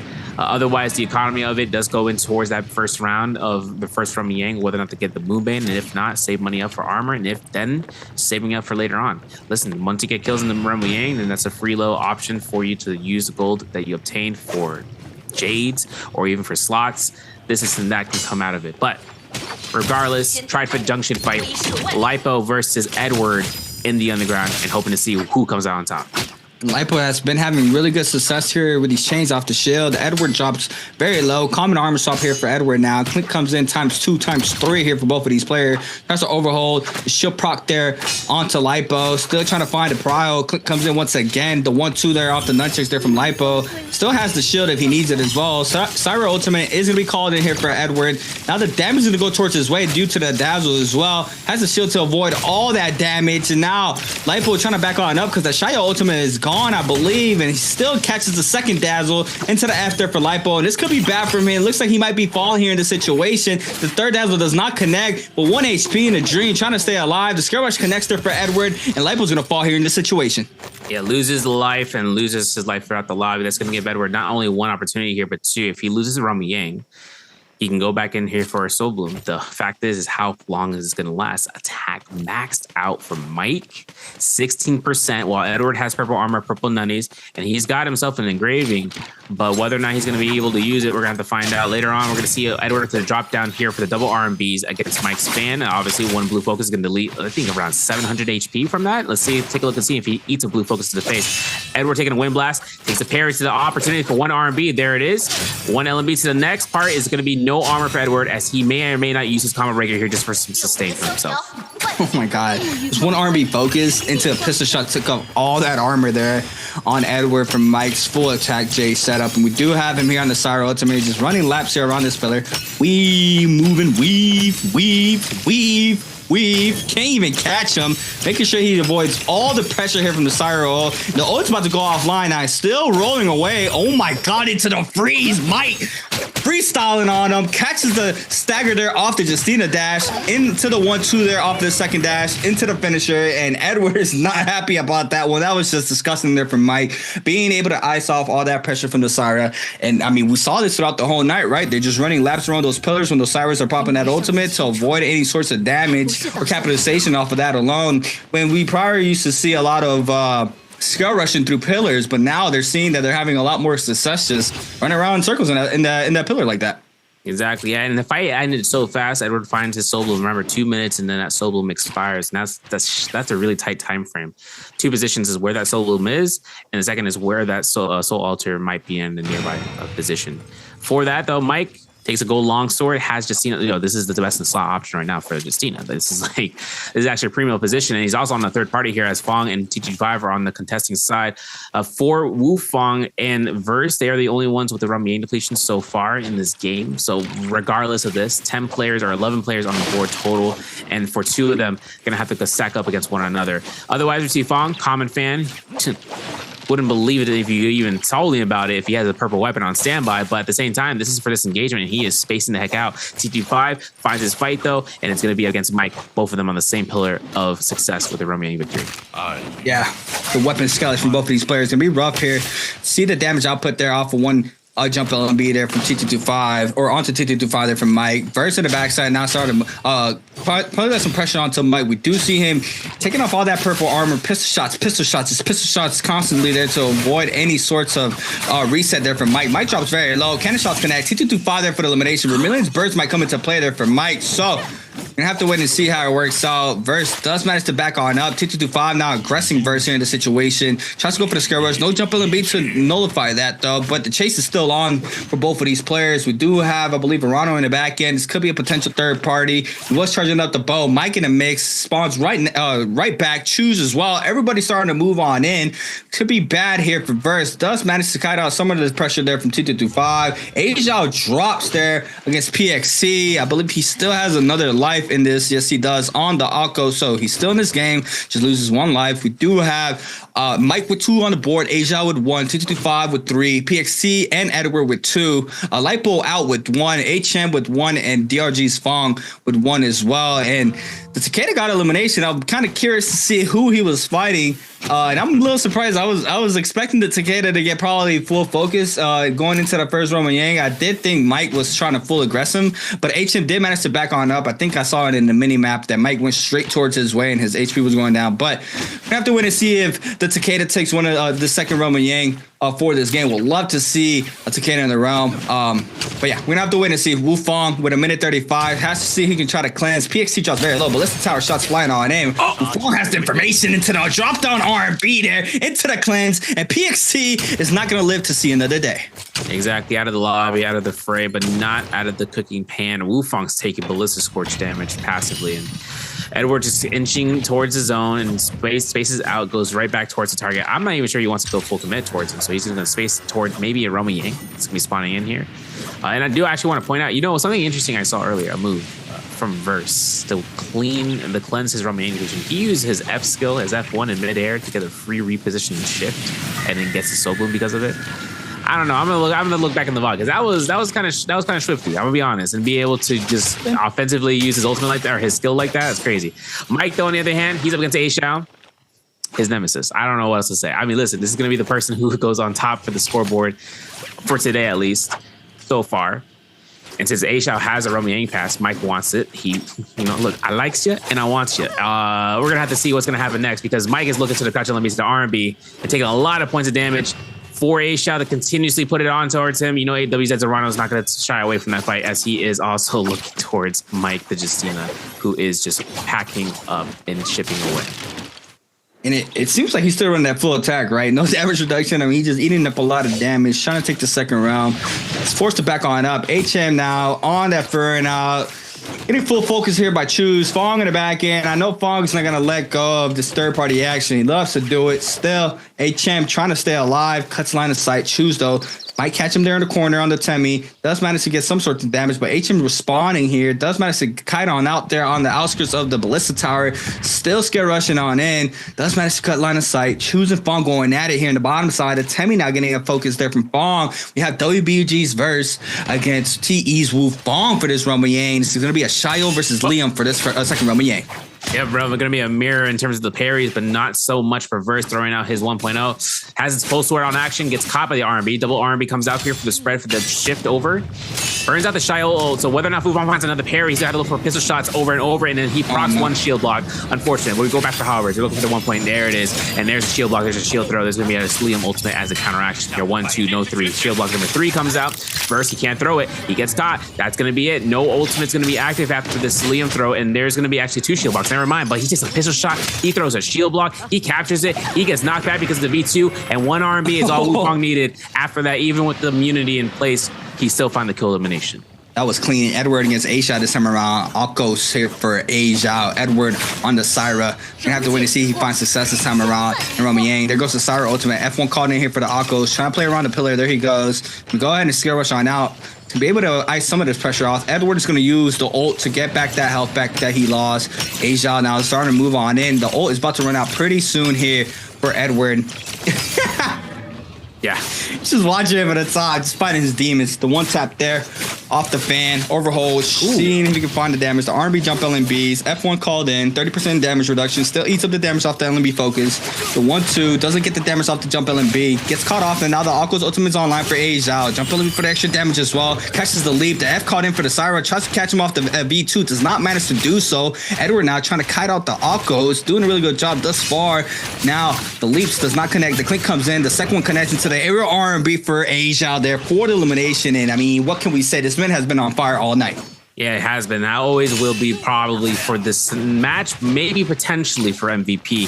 DRG Fong finds himself for a free freeze into an R&B. Oof, a lot of chunk here. Might be an ultimate in 3 seconds, 2 seconds, 1 second. There it is. Cast it out here. Fong is going to be getting himself a free Whisper into the face, but he's not going to worry. He might scare rush with this log set. Maybe. I don't know. It's too much of a risk. Otherwise, we're going to see Chucheng go right back into it, even with the full HP reset. Double R&B to make sure he mitigates the stagger for the knockback, but the third party comes in here. Verse off of the Romy Yang loss is going to be making sure he can make this worthwhile in his effort. LMB comes out, F2 is burned. Cancellation of the ultimate from Fong. Scare Rush is going to catch nothing, but Verse puts himself in the spotlight here, right? We know the Shio ult is ready. We know the players may or may not know that he is tweaking for a kill for that Romy Yang depletion. Seeing how fast he's aggressing towards it, Tumultuous might be just keeping space apart, looking towards the Shio ult before he can fully aggress, because he himself does not have one outright. Armor swap is good for 900 health. So for Verse, it's going to be another journey for him to try to catch up onto. Otherwise, you see towards this winery, 3 players are on Mike, as well as with A-Shao, all in that vicinity with the White Tiger's prowess still in effect for another 2 minutes from Alliance to A-Shao. Now the clink comes in there from the Scare Rush. Massive parry here for Verse onto Fong. And a backside choose there with the R&B focus there onto the Justina. Go ahead and choose the Shio out of the bunch this time around. Choose now going to get caught up. The Temi F called in there for the Tumult. Doesn't catch the whisk. Fong does manage to get a full reset in. Verse as well trying to pop one in. Does manage to do so. Going right back into the aggression there onto Fong.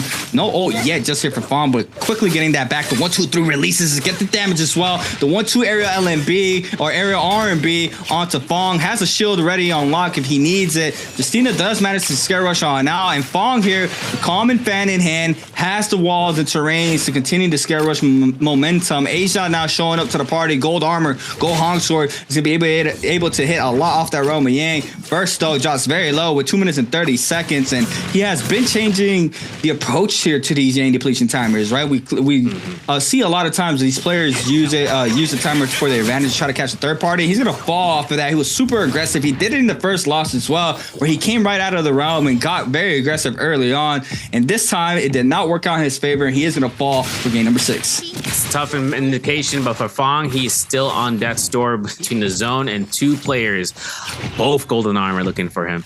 And now it goes out to Fong and having 20k gold in a shop, not going to be available with his S-Spawner this whole round. Mike actually went down earlier. We didn't even get a chance to see him about that with 2 eliminations on the board, but going down gives A-Shot full priority listing for MVP unless we see T225 pop out here and show up, because he has 3 eliminations. He has Liam on the standby with Wufong, both of them being still in the game. For them to look towards the Akos, they have to look first towards the Tumult. If the Tumult comes out, it could be denying all their efforts could be denied, especially in the game circle. But Fong puts himself here in the limelight.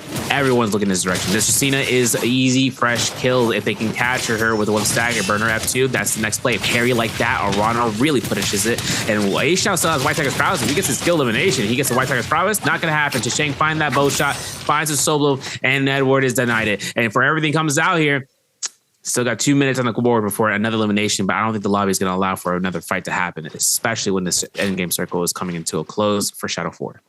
It's stacked too. I mean, gold armors, gold weapon there for T225. Just everybody stacked. Edwards trying to see if he can find the best spot or the best situation possible to try to cleanse, but might be a hard task. Skin is blending in there with the grass pretty well there. As you can see here, he just hides behind the wall. Cuts line of sight. Asia still in the mix though.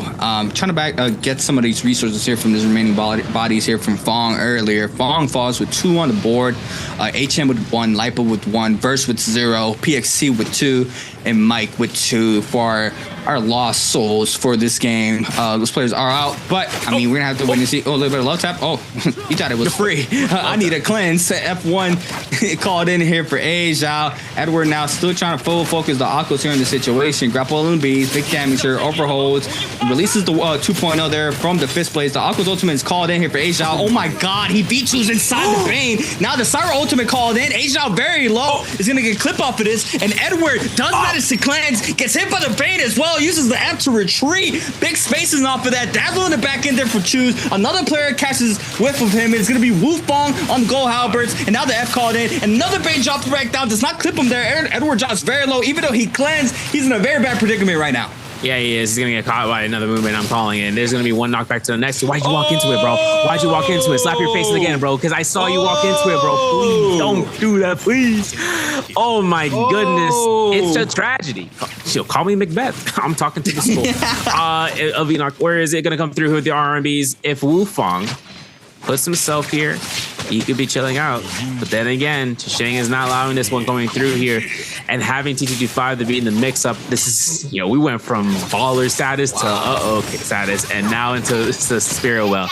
And look at Arano, man. 1 HP in a dream, man. He might be caught out by a single bow shot. You saw that arrow, man? That would have been it. That would have been deletion at this point. TT25, though, looking to chop out here. No Gordon Ramsay. All idiot sandwiches if anyone doesn't want to come after this one. And they're not going to allow him to get that reset. Okay, they allow him to get that reset. That's going to happen. Chisheng, though, is still contesting this with the martial art will form Wufong for the hits off the halberds. Gold rarity, by the way, for Chisheng, though. And he's going to throw this right down there on his face. And he might actually catch a blue. Nope. Wufeng is smarter than that. You see, the thing about Wufeng is that you always take a look at his technicality about this is like how front facing he takes these RMBs and then he throws a sneaky on you like this. So for this Spirit Well, not going to be given to Chisheng, gets thrown out of there, and it gets the whole lobby on the focus of him if he wants to, and then he backs off. No one takes any sort of notion about it, like, yeah, okay, whatever. And then Chisheng takes this full opportunity because he knew how close he was to clearing this Spirit Well, that this could be a high risk, high reward maneuver, 75%, and another Liam ultimate comes out. It is not a good day for Chisheng.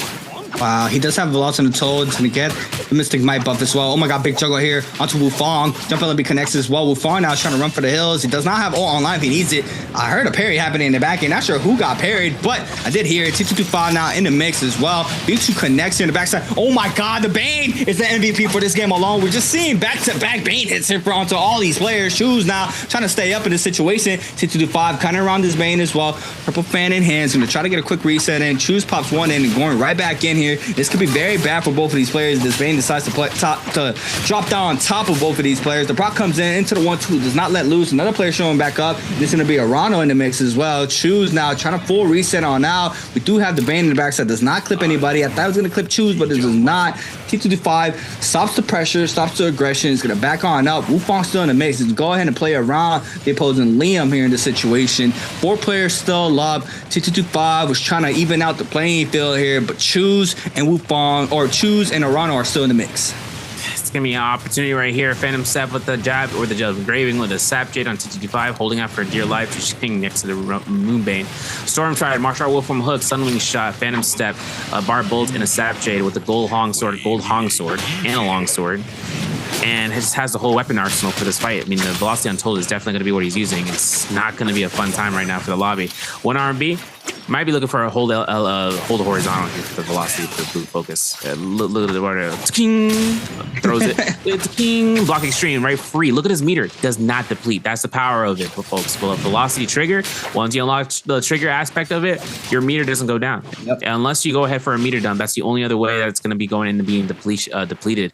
It also blocks range shots, but players very rarely. I think the only player I saw in the Pro League use it unintentionally, intentionally, might have been Phosphorus because he was using Blown that game in the Hollow. But regardless, RB comes out, parry comes through, Wufong takes the blunt force, had to use his combo breaker. It's gonna be a 4-man lobby, and this might be a chance here for between one of the 2 Liams to stay alive because the lobby knows that they gotta make sure they get rid of at least one of them. And look, this is the beauty here, having that proc right there. You don't have to parry, just hold LMB. if you do get released on, it's just going to proc, and then you have a 50-50 mix up if you release or you go for the light. I mean, it's just a wonderful weapon to have, right? Being able to not having to parry, it's just insane, right? He can just keep on baiting out these Fs in the backside. Heard a parry happening there. Was Wufong there onto Arano possibly. We do have him now trying to cut out the situation. Choose, though, still on the tumult. Trying to see if he can find elimination here onto this Liam. Does manage to catch him on the side of the wall, but the V2 is going to be called on in. The V2 does connect here for Wufong. He's going to send him inside the zone, I believe. Does manage to do so. Choose going to go ahead and roll back in. Now the 1.0 hit from the Halberds gets a lot of damage onto Choose. Overholds. Does manage to weave the V2 this time around. Just very low. Half of that white HP is gone already, so Choose needs to be real careful. The whole lobby might potentially be looking at him now. We do have the Wisp still online for himself. Arano catches the power there off the R&B. Now the V2 slam down there from Choose onto Fong in the backside. Lonnie ultimate invested as well. The bounce back in the corners, tons of damage. The Will Hook form, I believe, does connect onto one of those players. I saw them at the animation, but now the scatter on out, and all of these ults are offline now. These players are going to try to build back up raids, and the corner Choose with the proc off the nunchucks, and this battle is not going to stop anytime soon. Absolutely not. Chisheng takes the LMB to the R&B. 1, 2, 3, he block extreme. And now Chisheng looks to worry about another one. F invested for it. Lonnie Ball does connect. No shot. Wow. That dodges it, but he dies his zone here. If he doesn't get out of here. Oh no, he's stuck. Oh no. Tragedy struck, bro. Again? Bro, bring me the Hamlet screenplay real quick. This is crazy. We're in a Shakespearean opportunity for a lifetime, and TT25 is here for it, man. Look, 3 eliminations tied with all the other players, Wufong and Arano. Could get another MVP here. Otherwise, TT25 makes sure he can try to get the Lonnie out of the game. He's going to work towards it. Sees her cool reset it. It goes for a double blue focus. Nicely done, because he knew whether or not the Arano's going to go for the scare rush into neutral. Now for TT25, he's at 65%, if I'm not mistaken, for ultimate. 63, 64. I was close. So everything comes down towards the betrayal, the brotherly, the regicide, really, pretty much, for the king to go down. But for TT25, has himself to get caught by another one. Unfortunate, and Wufong gets it, guarantees it. Cat Bloom comes down here. This is dangerous work right now, because for Wufong, this is going to be a Lonnie versus, the Liam ultimate. If it comes out, there's the Liam, or the Lonnie, I should say. Liam ultimate, not ready, dog. He's looking for the jump LB to stagger off of that. He may be having the time to escape, but this is a dangerous game right now, because once Lonnie comes through and captures him, he could get TOD'd. That was trippy right there. I saw back-to-back scare rushes because we swapped on over to Arano when we first were on Wufong, but now the MV2 called in. Arano, you see he can try to find one of these ball bounces. Doesn't manage to catch one thus far. The V2 does not connect here for Wufong. Trying to see if he can find his last elimination currently in this game. Wufong with 4, Arano with 3. Oh my God, since him inside the zone is going to take a lot of damage here. The V2 down. Doesn't catch the second time around as well. Overholds the R&B. Gold Nut his hand this time around for Wufong. Arano now tops out of the roof. Trying to take a quick little reset in. Catches the 1-2 in the air. That would have carousel on off. Now the 1-2 on the ground there for Wufong onto Arano. Into the follow-up LMB there. Tap dodges on it. Gets clip off of that into the last LMB there for Arano. Taking the MVP for this game. Has had a very quiet night, but leaning in and out here for our last game of the day. Does manage to snag up this MVP. WZ Arano, a player that we've seen pretty much last year being very, very strong.